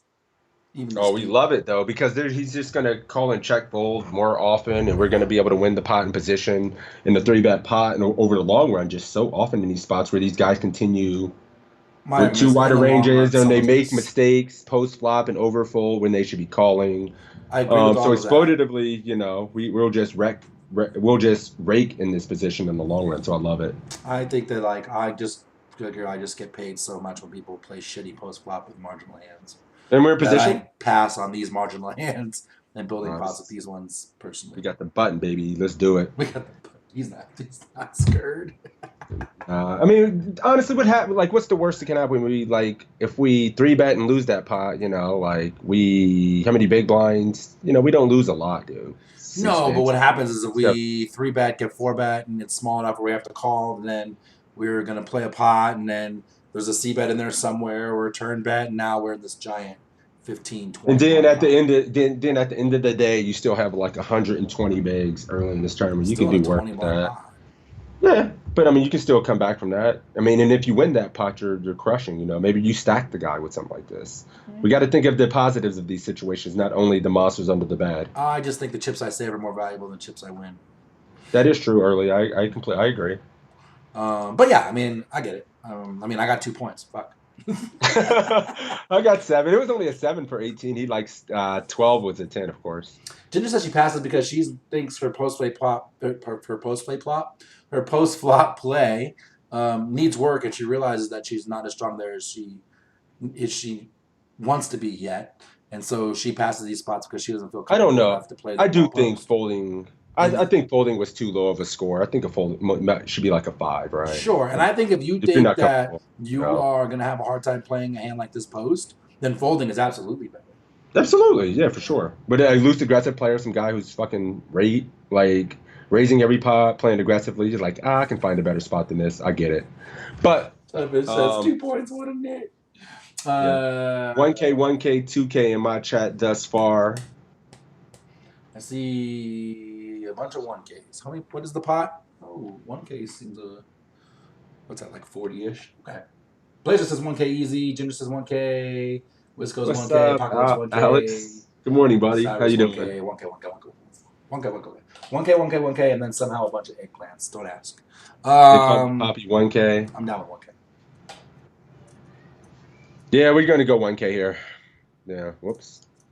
I think 1K is just going to be the best. Size heads up here in position. I don't think there's really a reason to go 3K. It just gets big if we ever get check raised as well. So yeah, I think 1K accomplishes all the same things. Yep. Then we get to set our price for, this instead of just going a massive size. I don't think that's necessary. How would you play it if you had ace-8 of hearts? Would you still bet? Yes. I mean, I think I'm betting 1K with that as well. Interesting. Because I feel like I would bet these type of hands with it because the ace high may or may not be good. So the ace high has showdown. But here, 8 high is never good. Right. But it says he's not betting the ace-8 of hearts. Yeah, see, I can see that logic. Yeah, I'm always betting it when I 3-bet in that spot. I'm building the pot. Cool. 1K. Let's go. You good? You smacking around pocket fives? What happened? Uh-oh. Maybe he muted me? I'm going to click 1K and we'll see what happens. This is a situation where we're going to want to be betting small with our whole range. And you always want to ask, what would I actually like to do with my exact hand? And you definitely want to bet it. So when you have a draw, right? The draws are the hands that you usually want to be betting first. You want to be betting your best made hands and your draws for the most part in every scenario, or almost every scenario. And this is a spot where we want to be betting almost everything in general. So we just want to bet. So we're going to be betting small due to wanting to be betting frequently. If the board was way more coordinated, like say ace, king, jack, or something like that with 2 hearts, that's a spot where I will still want to be betting pretty often, but I'd want to be betting bigger just because the opponent's range will connect better with that board, but I still have all the nut hands on ace, king, jack. So there are times where you want to be betting bigger, but when the board is very uncoordinated, and this is, pretty uncoordinated board, you're going to want to be betting small with everything. So I bet small, opponent calls. As expected, you're going to get a whole lot of calls. All right. Toe's probably he started a little bit after me. I had to mute kids. Yeah, Got the kids here. Yeah, you go. Bet 2,000, bet 4,000, or bet 6,000. So we've been going over these kind of spots a lot, guys, and I think you're gonna learn today with doing this spot. We had this spot maybe 2 quizzes ago, maybe last quiz. So what do we want to do here? Do we want to continue betting? We have a shitload of equity. This is just like the last hand, he says. Yeah. But what's different here is we have a lot more equity with the heart draw as well. So Yeah, we're dead to a 10, right? Yeah. Well, no, we're not dead. I mean, we got hearts, we got an 8, we got 6. Yeah, but I don't want to value time myself here. Oh, I'm sorry. I'm checking Right. the showdown value. We did, like you said, we talked about this. Yeah, we talked about this, but I want to see. But we should have gave it more time because I want to see if people are still deciding to bet here. We need to see. So often, I said that's okay. That's why we're here. And then Hold'em Nut said a great thing. Wrong here means more likely right in game. Absolutely. It's the 2K boys. So yeah, it looks like in my chat, we getting a lot of checks as well. I feel like check raising coming. Someone, Dr. HJ says, "Whoa!" So just But check he's raising. gonna laugh so hard when it's a blank on the river and little checks back, just to show that how much he hated Legacy's light value. I like it, man. I really like that. Ooh, we got one bet here. Somebody's saying 2K. Yeah, I think we've done a lot. I think I've done enough Jonathan Little quizzes and got this wrong enough to know he wants to check. That person wasn't here for the last quiz. Yeah. All right. Yeah, I think we're just gonna get on with it and check and see if Jonathan agrees. I feel like he is, but we'll see. If this was pretty much any other card in the deck besides an 8 or a 6, I would probably just continue betting. Even on a 4 or a 2, I know that those are not great cards for me. Not because I'm worried about our opponent having a 4 or 2, but because now he's going to have a tougher time folding out a pair. I'm still just betting because this is one of the worst draws in my range in terms of showdown value. But when I get the 8, now my hand skyrockets in marginal made hand strength, right? It goes from being a 8 high hand to a middle pair hand, which is way better. So now I think we just want to check behind. If you have studied the challenges here at Pokercoaching.com, you'll know that pairs plus draws, if the pair is not a good pair, or if it's not a really bad pair that has like no showdown value whatsoever, you're usually going to want to be checking it. You essentially want to ask, if this hand checks down, does this middle pair win a decent chunk of the time? And it does.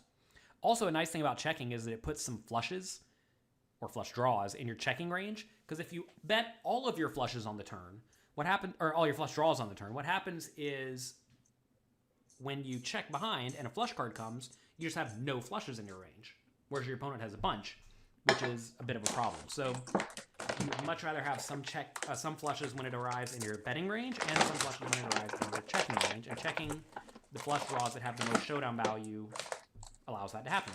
So it seems like a very easy check spot to me. If we are going to bet, we want to bet on the small side. Betting big as a semi-bluff doesn't really make much sense because no one's folding out a hand like 10s here. So maybe we could get 9s exactly to fold, but I think 10-9 is just not going to fold to another bet. So we're not really bluffing many hands out that we would like to bluff out. On the river, the opponent bets 1,250, and we have middle pair. Should we fold, call, raise to 7,000, or go all in?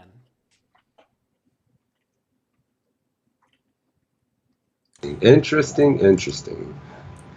All right, what's up, Ryan? How you doing, buddy? Good morning. Good to see you, man. Thanks for joining. We got Ryan here, and he said something interesting about that last spot. He said he'd be betting 4K on that turn, on the turn here, Uh-huh. instead of checking to get value, to get sick equity. He says John's approach here is kind of old, and he's thinking about this hand by itself. So he's just betting here versus fun players, and he bets small to exploit as well. Because we are deep enough to call a check raise as well, and we have a lot of equity. They might turn some hands into bluffs that are worse.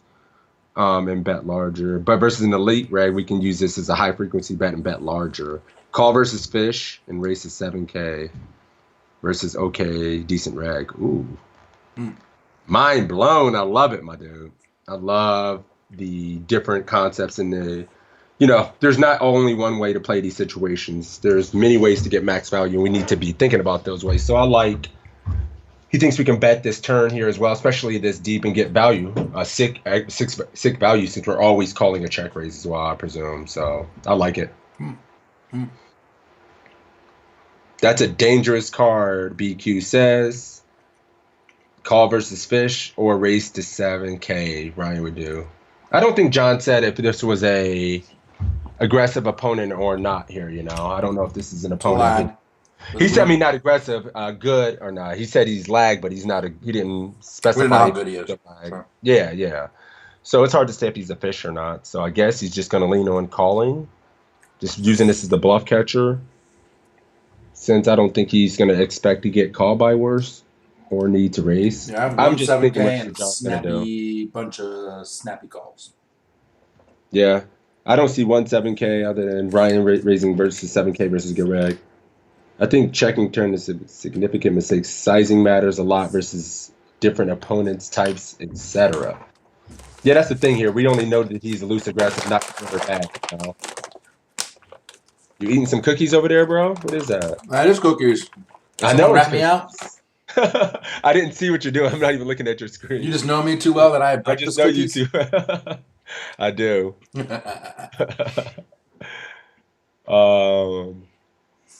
Yeah, I think John's just going to call here. It feels like he's just going to call, but exploring options to raise versus certain opponent types is certainly interesting for sure as well.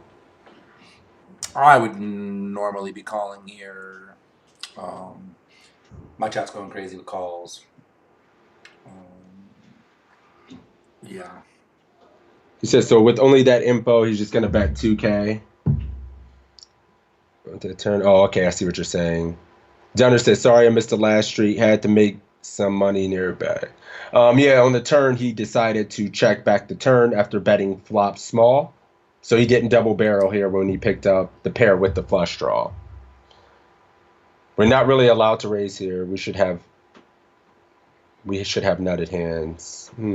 7-6 definitely bluff raise. I like 8-6 as well. Ooh. But all right, I think John's going to call here. Let's see what he thinks about this situation. Cool. Yeah. So this seems like a pretty easy call to me. I mean, I get that we're going to be beat here a lot of the time. This feels a whole lot like a blocking bet with a top pair type hand. Maybe pocket nines, maybe a random like ace-8 of clubs, something like that. But I don't think we have many better options. I actually don't mind considering a raise here. The problem is that, like, what value hands do I actually want to raise here? I mean, if I had Jack 9, I would bet it on the turn, right?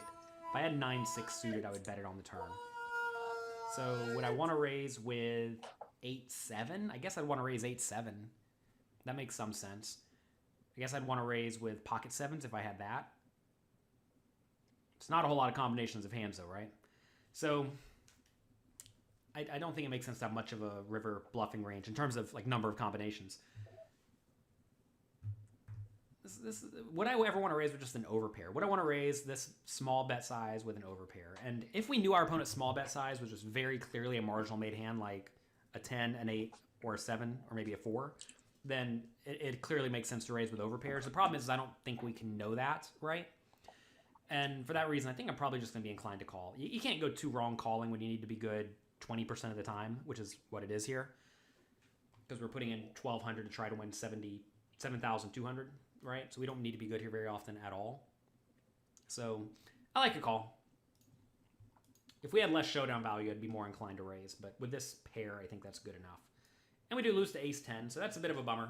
If the opponent bet bigger on the river, I probably still would have called, really, because I know there aren't a ton of busted draws, but the opponent could easily have a hand like king-queen, queen-jack, ace-queen, ace-jack, stuff like that check calls the small flop bet and then gets to the river with no showdown value, or little showdown values that may feel inclined to bluff. So I'm pretty much calling most bets in this scenario when I make a reasonable middle pair on the river.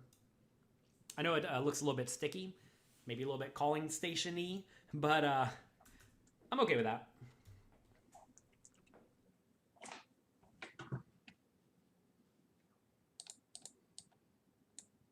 Oh, whoops. Yeah, he says poker is very complex, and what is right is always relative to the opponent / situation. Yeah, some of this is game flow dynamics, and these spots are subjective. The EVs can differentiate depending on opponents, their style, if they're good, bad, or whatnot. So, what Jonathan may think is a 10, Ryan may think is a 2, in a lot of situations, just based on the information that we have. So that's the hardest part about getting good at poker, isn't that there isn't great info out there. Yeah, there's a lot of different info out there, boys. But let's look at another quiz. You got time for more, right, Toe? I got time for one more, and then I have to jump into another study group. Oh, I might join you there as well. You know how we do. You're more than welcome. You're always welcome. Yeah. Probably jump in more, look at some more hands today. Why not? So I would say 3,600 chips by folding free, fair. But, yeah, I mean, we need to be open-minded, and especially if we're going to be playing hands like this, playing in position is always a good idea. We have positional advantage. Sucks it right out the way it did. We can't be results-oriented. But yeah. No, absolutely not. We get better at these spots and learn, Thank you for that gift sub, buddy. Bovine, enjoy your Tormy emotes, man. My kids are upstairs fighting. That's good. Yeah, I just hear a wrestling match taking place upstairs on the kitchen floor. So it's an average Saturday in costly Crazysixes. I know, man. These cats have so much energy. I shouldn't have probably got them donuts this morning, but that's me. You should just do what I do. I just tie mine off to the tree in the backyard while we study. And, come get them later. I know if it was nicer, I got fenced-in backyard, I'd let them play outside. But yeah, it's crazy. Now I got a boy and a girl. Whoops. Okay, let's pick another one. Damn, this Assassinata quiz is calling my name. Let's try it, and if it's really bad, Which guys, one are you're you gonna have to looking jump at? out of it. It's the 703, right? Yeah. 10K. Let's try it. Great online player, Assassinado. In the main. But honestly, guys, if the volume's so bad we can't hear it, we're gonna have to just peace out. WWE at Crazysixes house. Yeah, my daughter's up there screaming, son's laughing. It's crazy out here, man. All right, let's do it. Brain melt time. Let's go. Oh my God. This hand is Oh God, it's low. main event. I thought it was actually a pretty fun. Dude, I can't hear it at all. I don't think I've ever brought to poker coaching, and it illustrates a situation that comes up all the time in major tournaments. But I think it would be hard to get exposure to it just because major tournaments don't come around all that often. So I thought hopefully I could help you guys get to the front of the line and see this before you have to see it over and over again. So this is the 10K main event. I just set up a situation with 100 big blinds. You have 8-8. You're on the button. And this is a situation that really happened to me is under the gun +1 had a pot earlier where he opened from early position, and at showdown he showed down 3-2 of diamonds. Okay, so I think we all know what that means. Okay, the 3-bet is open when we're going after that person. But the more important thing to do when you're sitting at a table, especially if it's a major tournament, on a showdown, look who's paying attention, okay? Because most people are on their cell phone and whatnot. You need to know who those people are. You don't want to do the, well, he saw this, so he's thinking if he didn't even actually saw it. So the guy in the cutoff was a very good former #1 online poker player, and we were both watching that hand. And one of the reasons I like wearing sunglasses is I can look at somebody without them really knowing. And don't remember if I was wearing them that day, but I do think I caught this guy watching that showdown without him knowing. So anyway, so Under the Gun +1 opens again, and this gentleman 3-bets. And we've only seen the 3-bet like twice from him today, though. And it's been about 4 hours. Now,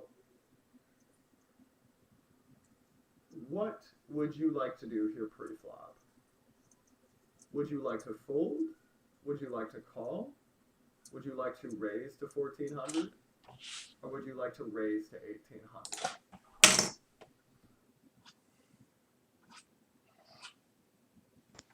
Oh no, the screen went black.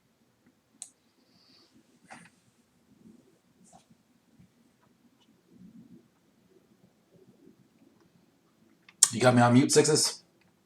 Oh, I'm muted. I'm sorry. Yeah, I said I had to run because my kids were. I heard 2 kids crying upstairs. So I was like, all right, I better go check this out. No worries. So they're good, guys. Everything's good. Oven Mitts, thank you for letting me know. I missed the last 30 seconds of what he was saying there, but it sounded like there was a fish in this pot who was playing pretty loose in the main. A good player recognized that and thought he might be isolating. So what does he do in the spot with 8s there? Right. And he was on the button correct, and the raise came from +1 and then the cutoff, and we're 100 big blinds deep in the main. And a raise and a 3-bet with 8s. Overcalling, not really my favorite, but I wonder if he exploitatively wants to call just because the very weak player's in there, and he thinks the good player's range is pretty wide in that spot. You know. This is in game he's folding, but it's supposed to be a call. I kind of feel the same way. I mean, we're definitely getting set mining odds. I mean, yeah, if anything, I don't know. We can just fold in the main, right, and just find way better spots than trying to play against a very good player instead of kind of forcing it in a marginal spot versus a good player we can find better in the main. But it's close. Live, fold online. Fair. A couple people saying raising, machine guns raising, but like Blazer kind of hit on the head here. Like when we're raising here, we're just gonna be lost this entire hand. Like, golly. When we raise and get called and like either and then c-bet a board and then double barrel it because we get a good bluff card, and now this is a freaking huge pot. We're gonna lose a third of our stack at least. It's only 15-1 implied odds and have 3 people left behind us, including the EP open. So we could, yeah, that's true. We could be calling, getting the 15-1, right? And then early closed. Position open, yeah, he can just come back over the top of that. We don't get to realize, right? True. Yeah. Go ahead. All right. 9's close. 10's I'm definitely peeling. So he's going to prefer to flat. Now, for the sake of the quiz, we have to take into consideration what we think Alex is doing if we want to score real well, right? And we kind of understand his. I'm not gonna say we understand his cadence, but go ahead. Yeah, 8 is a fold in cash there. Okay. Yeah, I don't know what to do here because I missed the last section of it. Plus position. A lot of my chat is saying fold here, man. We're getting a lot of folds. Yeah, I mean, a lot of my guys are saying fold, and then there's a couple of calls. Prono's calling, Bovine's calling. I think Alex is calling to set mine. I think calling is okay. I think we probably should be calling.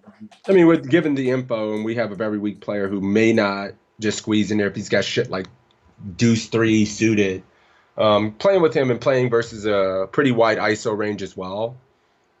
With that size, he didn't necessarily go 3x over his raise from early position. Kind of leads me to believe he might be just doing it kind of wide to get it heads up. But yeah, let's do it. Deeper, we are supposed to be raising more in Lucifer, except this is already a 3-bet pot. Like, I don't know that we're supposed to be 4-betting more. You know what I mean? What'd you say you were always to fold out of position? Now that if we're in a small blind or big blind, we certainly don't want to call. It's going to be out of position a ton. I have this. Yeah. All right. Without the description of the pre-flop raiser, villain 1 4-bet light. Except we still have to worry about the guy in the cutoff Don't too. let it know what's in your mouth.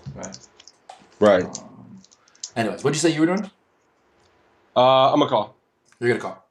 Yep. Come on, I'm gonna call 2. I think that's probably the best. I think that's. I mean, yeah, this is Alex we're talking about, right? Yeah. I think he's gonna do something. I don't think he's folding this spot, given his in-game dynamics read, and Eddie, if he thinks that guy. are you doing that? Yeah, I am, buddy. Hold on. All right, we're calling. I go. 4. You're gonna freak out and then Situation, the another button. thing you can look for to hopefully positively identify a light 3-bet is to see if the guy's kind of working himself up to it. And if you've ever watched people with a really big hand, sometimes I'll slam my chips in with a big hand, but most people won't. If the guy's been a live pro for a while, he might. But anyway, this is an online guy, so he puts his chips in a little quickly. So you might think, well, I should call here as opposed to fold. Well, a call is fine, but it's possible this guy got all sorts of crap. A fold, if you fold, leads to a raise and a re-raise. It's not a bad play. If you raise to 1800, that's good too. But I think the play you really want to go for is 1400. Because it looks like you really want action, but when you cold 4-bet, you're not going to get action anyway, right? Because the play is just so strong. So something we know is that nobody ever folds when they open and they get 3-bet. And that goes doubly true if they 3-bet instead of 4-bets. Like the business is not folding these days. So instead of bloating this pot to the point where it's going to be really difficult to play poker, I think more stacks a little deeper, but still keep that edge and go to 1400. So we do in the real hand under the gun +1 called, and this really good player called, and we got a pretty interesting board. He checks to us. Now here, do we want to check? Do we want to bet 1200? Do we want to bet 1500? Or do we want to bet 2000? Fire away. Oh my god. Oh my god, you missed some fucking comedy in my chat. What happened? Blazer's going nuts. He says, why take good spots in the main when you can just pull your pants down, throw a shoe on the table, and 4-bet 8s? Throw your shoe at the dealer and 4-bet 8s. That is funny.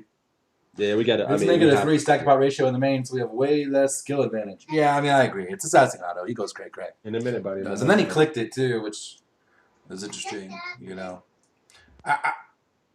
I almost like I'm not doing this, but I feel like if you're gonna do it, the click back 4-bet is a little better. At least it keeps the stacks. He made a good point as well. He's making it look strong as well. Alex 4-bet 8-8 here. Yeah, he did. He 4-bet to 1400 over the 600 chip 3-bet. So yeah, he 4-bet there. He's very, very old. Yeah, we got to dance on the craps table, deluxe too. Check pot control. I think if we bet, we need a little equity denial versus some of his overcards, and he can still call with some worse hands as well. So I'm definitely batting small. Like, I don't think we need to use a massive bet size here. So I don't see the point. I mean, 1200, 1500. I don't think there's that much difference between a 1 blind bet, but I would probably go 12. Myself. Yeah, we're gonna. He might fold out, some ace-x hands, some worse hands that we want to deny equity to. Plus, we can still get value if he ever does float with 2 overs and things like that. So we're getting value. We're not allowing him to just realize equity with a hand like king, jack, king, queen. Yeah, it's one of those things that those hands are always going to fold for a small like bet. The ace highs are going to fold for a small bet, and then everything else is coming along, so we can just bet small. Right. Yeah, I don't know if I'm ever 4-betting here, man. Especially in the main, it feels super unnecessary. But Alex, this is the difference. He's gonna do his thing. He's gonna do his thing.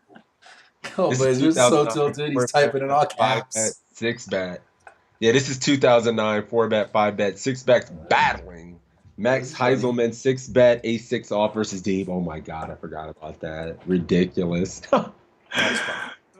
Yeah, so I'm going 1200 here. I think that's just what we should do. Let's see if Alex wants to go 2K or something. Big. Literally. Why are you going big, Max? What's the point of going big? He's 4-betting King Deuce suited for blockers in 2009. Dada. Hold on, buddy. All right, so let's do it. All right, cool. Dada. Yeah, okay, we're good. It might be very tempting to check here because, okay, you do have backdoor straight draws and flush draws. And your hand has very good showdown value, and certainly a check is never I don't think it's a bad play, right?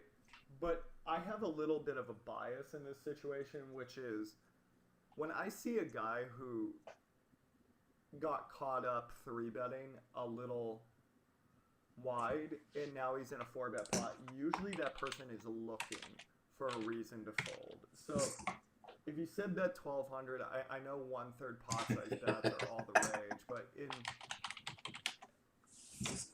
when guys feel like you're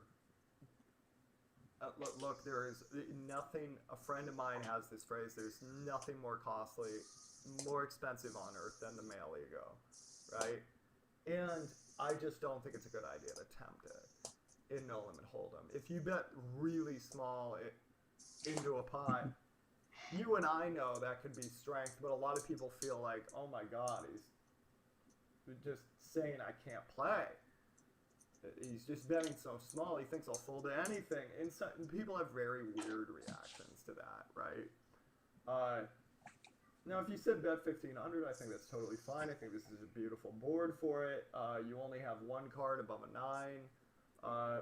I would go right for it. 2,000 also accomplishes that. I don't think you have to bet as big in this pot as you would in other pots, just because you've already shown so much strength here. So the main worry for why you don't bet half pot in other situations is it doesn't really fold out high cards. And if you don't fold out high cards, you're not really folding out enough of anything to justify your C-bet. So typically it's better to go for 2/3. In a cold 4-bet pot, that is not the case. He is looking for a reason to fold high cards. So in the actual hand, I went to 1,500 and he folded pretty quickly. Yeah, I agree that there's really no difference between 1,500 and 1,200. It's one blind difference. So, yeah. Holy smokes. It's a Saucy Nana. We came here to get wrecked. We knew it was going to happen. Yeah, like, I don't know if I've ever scored one of his quizzes perfect. It's always something like, I don't know. But very interesting, nonetheless. Max says he likes to go 2K on the flop because he thinks ace king, ace queen fold. Well, I think 1,500 does the trick, though, right? Like, I don't think we need to go 2/3 to fold out ace high. Think 40 to 60%, depending on the texture, will do it for sure. Yeesh. Save a little chips. Yeah, I was trying to see that. I wanted to see that quiz, but now that I've seen it, I don't know. It's just interesting to just turn 8 into a 4-bet there in the main, right? To an under the gun raise. I mean, his thought process was that this dude was targeting a weak player and he was capable, so I'm going to target the fact that he's targeting, and then we're going to blow up the pot, and then put out a difference between one blind on a 3-bet, 4-bet, 5-bet wars with 8s and stuff like that. Yeah, I mean, interesting. We don't want ace king to fold. Very, very situational. Yeah, not a normal. Yeah, it's a situational. Alex always trying to deviate and, take the more, in his mind, the way he thinks he's exploiting the situation, right? He's doing what he thinks is best to exploit and deviate in those situations, and that's what he thought was the optimal line given that circumstance, right? Yeah, it's kind of what it comes down to in a lot of his quizzes. He's just deviating and doing what he thinks is optimal in his mind given that situation, which is always mind blowing and melting in some situations. But my man does his thing. He's been in the game for a minute. Later says yes, 4-betting is value. No, wait, a bluff. No, it's definitely value. All right. You got time for one more? Or you got to? Oh, what time does your thing start? Like now? I can do one more. We can do one more. Wifey just got home. Maybe not. No. Let's go. All right, I'm in the middle. More. Quick, pick it. Yeah. And then most of the guys who are in the study group are in this stream, so I don't feel as bad being late. Yeah, I agree, Ryan. Peeling 8s is better in that situation, given those circumstances, than I think 4-betting, in my opinion. But Oh, I'm really glad Ryan was here to comment on that one, actually, because yeah, we got a good perspective there. Exactly. All right, one more. Let's find a quick one. Let's do Ooh, it's got to be somebody with good sound quality. This one is 704 and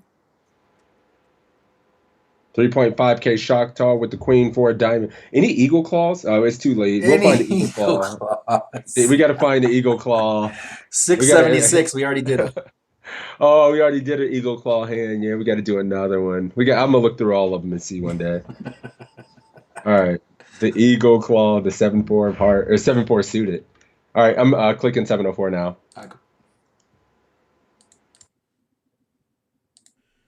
All right. Another hand from WPT Choctaw main event. We have Queen 4 diamonds in the big blind. A tag player in the low jack. We're playing 40K at 300, so like 130 big blinds deep. Raises to 800.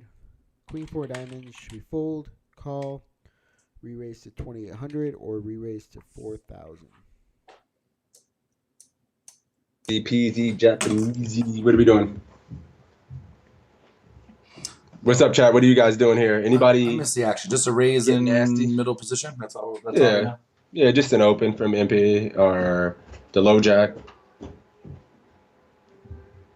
The low. We here to fold. Call. Fold or call. Lean toward call. Max is jam, but he's messing me. Easy peasy next. Snap defend. I'd call. Actually, I think this is a little. Like, I would be calling this a lot if the bet was just. What do you mean? It's a suited paint. Hair This is a smaller. snap call. Like, there's nothing. This I mean, is we a can 3X. never, I mean, it's essentially ever. a I mean, 3X. yeah, a full 3X. I'm pretty sure we're defending that. I'm never folding this, right? Suited paint, 130 bigs deep. I'm pretty sure we can defend our suited paint to even 3X, right? It's a call. I mean, I would defend the 3X. What do we?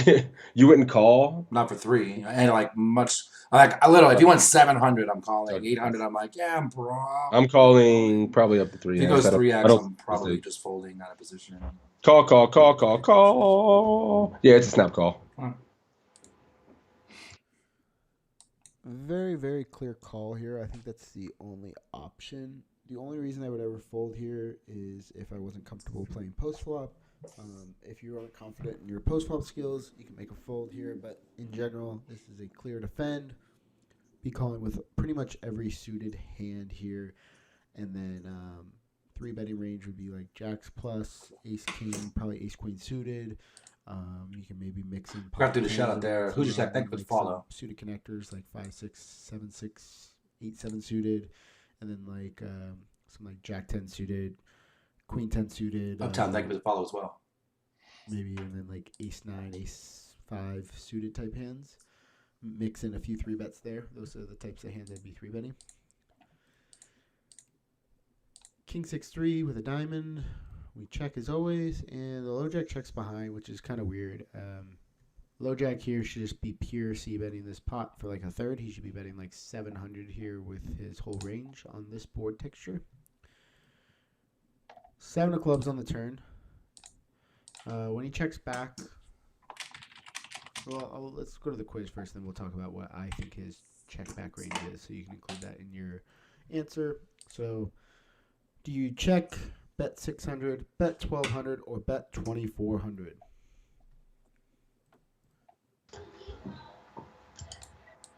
All right, very good. Very good, boys. Defend your big blinds, especially with suited paint. This is a very good hand. I mean, we have a lot worse hands, so when we get some suited paint and we can defend it, getting a good price, yeah, we certainly have to. Yeah, he said, he actually said, you know, basically both things. Depends on how comfortable you are playing post. I mean, I'm pretty damn comfortable post, but I just think this is kind of right borderline given this bet size. It was really like 100 chips less. I'm snapping. So it's that close. So yeah, I'm cool with it. I mean, you know what we're doing here. You know what I'm doing here. You know what to do. You know what time it is. We can just do the next 2 parts, right? I'm just going bet. There's no question. I mean, I'm gonna lob it up to you. Yep. Alley-oop, and then I think we go small and then big depending on runouts, right? Yep. Probably small big, yeah. 1,200, tricky spot bombs away. TTB finding those deep trick plays. He must be one tabling. Out of position, he's checking back flop. I'm bigger than Apostle 1,200. Yeah, I'm on team 1,200. Agreed. Yeah, let's see. I'm reading with chat saying overfolding big blind is very common mistake. Yep, guys. defend a little bit wider. Ryan's going 600 as an exploit versus an unknown. And Dr. HJ is going 1200 versus tag. Exploit versus an unknown, yeah.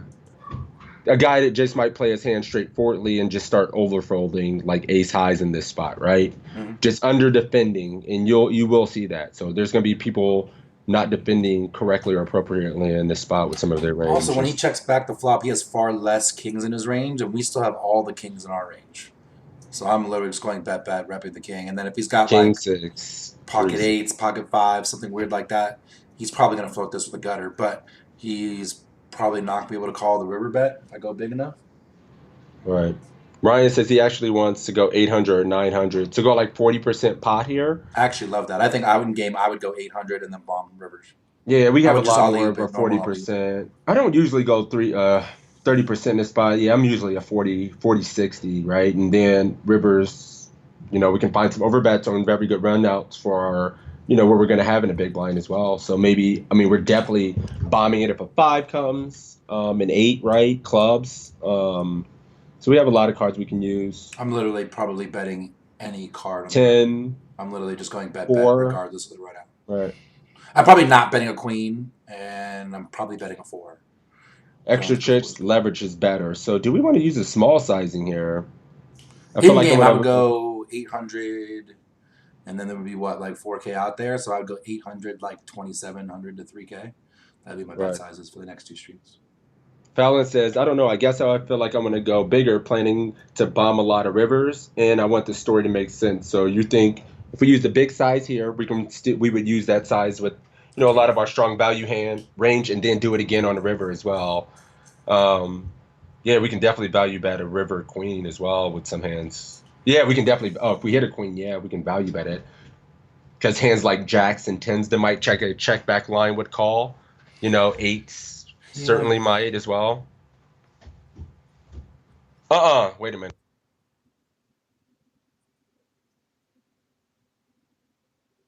I think he had some kid problems again. Yeah. Put some clothes on. No. Whew. I almost had to kill this stream. Some kids playing around. My goodness. You almost had some naked kids running around? Yeah, I did. Oh my god, my heart's racing. Playing games, dude. Almost got my stream banned real quick. Who's coming with me? We're streaking through the quad. Spear a 6-year-old, dude. I was about to spear my son, man. If you would have ran even close. All right. All right. So I like 800. I really like 800. Given our choices, I'm probably going 12 because I feel like 6 is too small. Yeah, I'm gonna go 6, just because I think between the two options. But all right, I'm sweating a little, but let's do it. So let's talk about what we think our opponent's range is here when he checks back. Again, I expect that he should be betting everything, and so I think it's easy to kind of define what his range is. I think he's going to have a lot of pocket 7s through pocket queens, and then like the ace, queen, ace, jack, ace 10 make a lot of sense for his checkbacks. He's probably betting with his like queen, jack, queen 10 type hands, and so yeah, that's kind of what I think his range is. So our strategy here on the turn, obviously the 7. We have all the 5-4s. He doesn't have any of them because he bets them on the flop. Really, only hands he improves with on the 7 are the 6-7 suited and pocket 7s.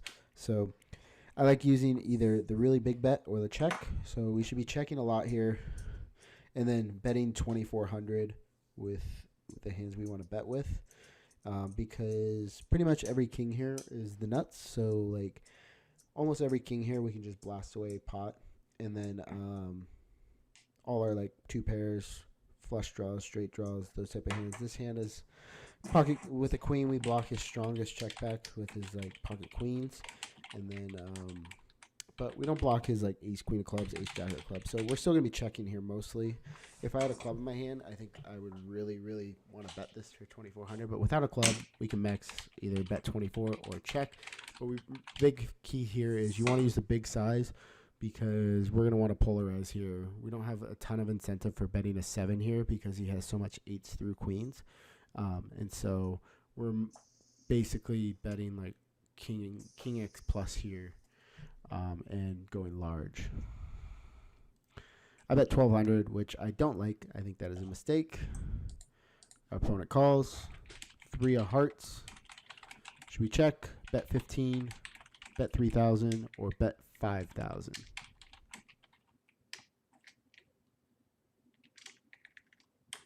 Man, oh man, you're gonna learn today. I don't know.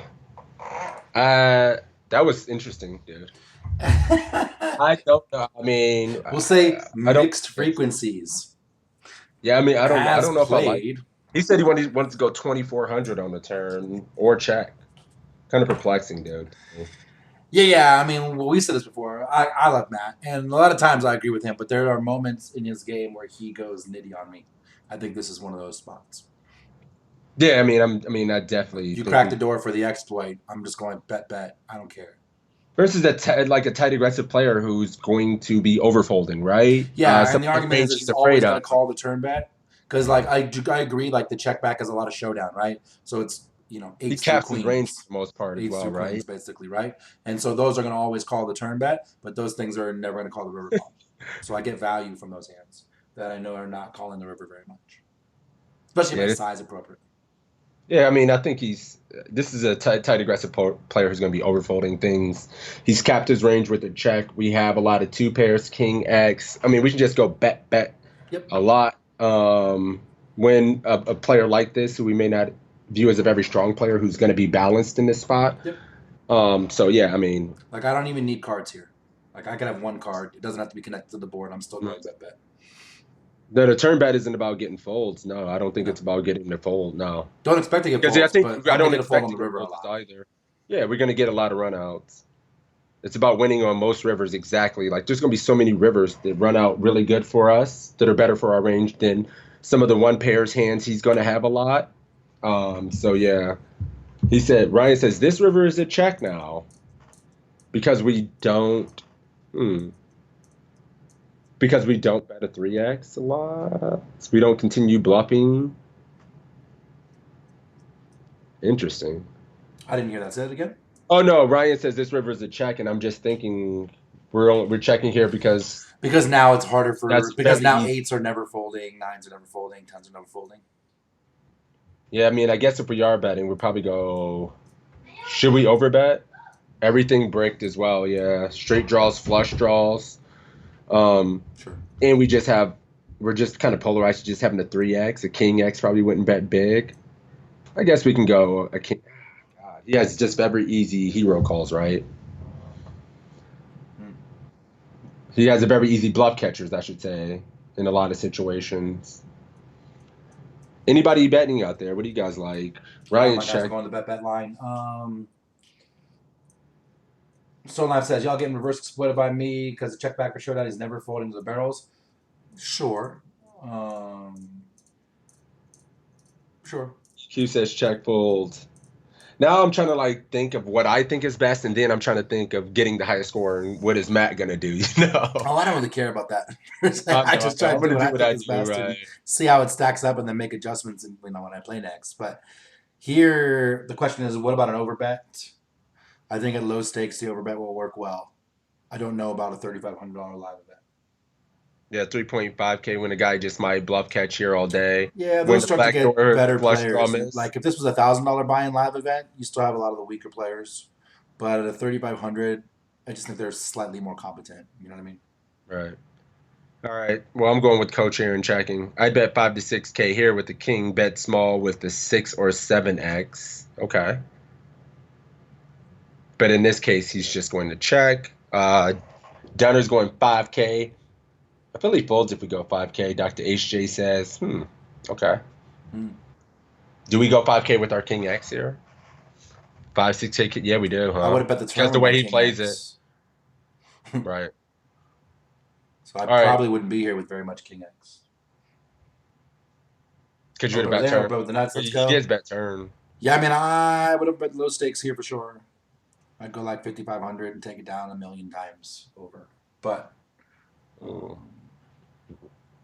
Ryan says, I guess this 3.5K plays like a $33 on ACR.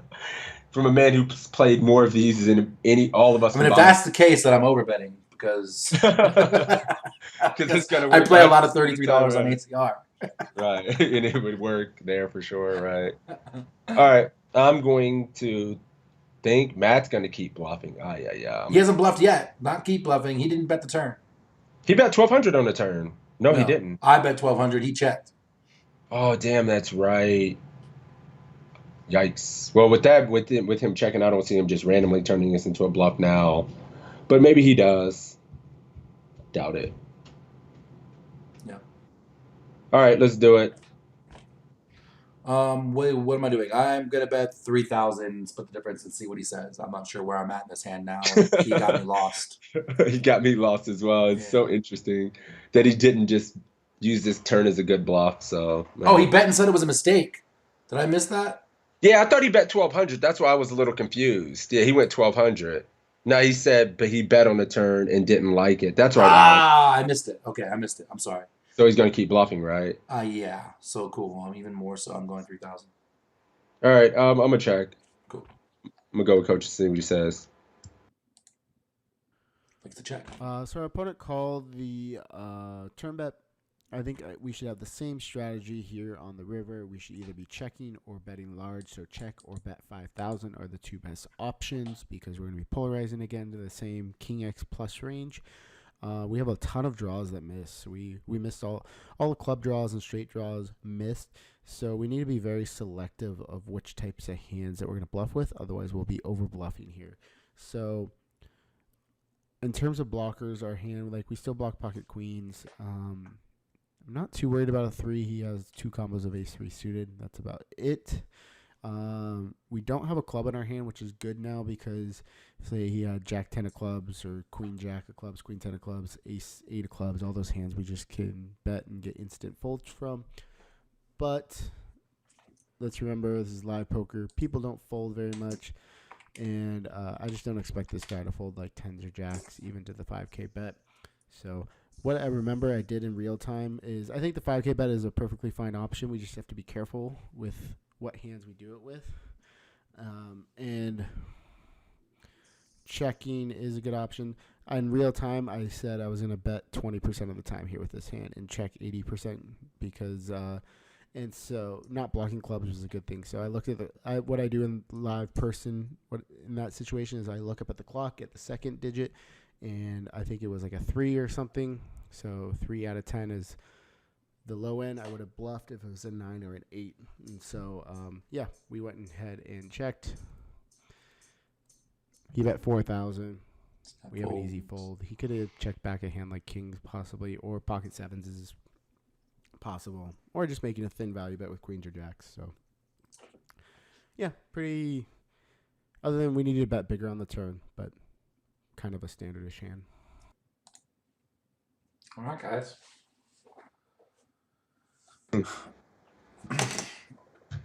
All right, that was good. That was a good one. Yeah. I mean, you liked the overbet. You actually did like the overbet as an option. What did he give it? Because what I would do again, checking is a 10. I split the difference, which he didn't like at all.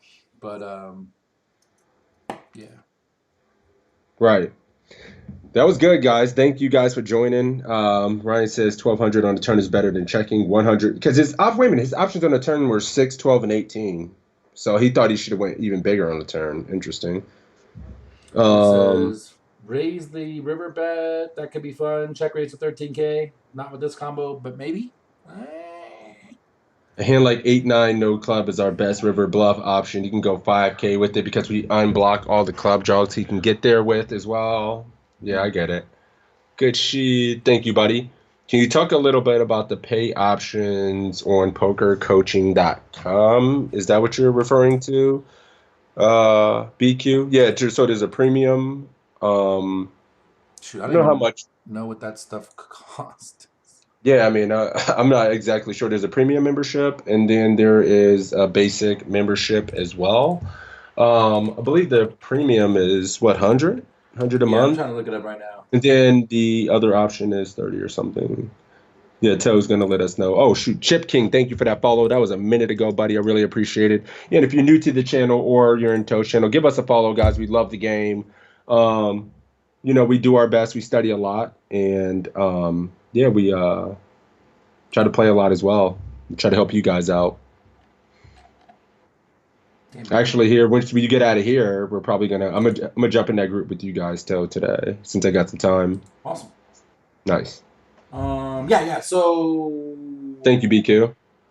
I'm trying very hard to log out and sign up. Well, we talk about the free options a lot because I think it's a nice trial version, right? I mean, I think always test driving something if you have the option to, and getting in there, and then you can explore if you want to give the premium run a try or give the, basic membership a try. Those options are there for you, but I advise if there's an option out there to, check it out. Yeah, here. I got it for you. I got it. Let me switch screens. Bang, bang, bang. All right, here we go. There it is. Free membership. You get 20 hand quizzes, 3 challenge webinars, 10 videos, pre-flop charts for 100 blinds, or all free by using the exclamation point pc.com. Exclamation point PC. There we go. In my chat or in Sixes chat. For the standard membership, which is $39 a month, you get over 500 hand quizzes, over 40 challenges. Shot. You get 20 video classes, pre-flop charts for 125 and 15 blinds, 15 new hand quizzes every month, and a live challenge webinar every month for the price of $40 a month.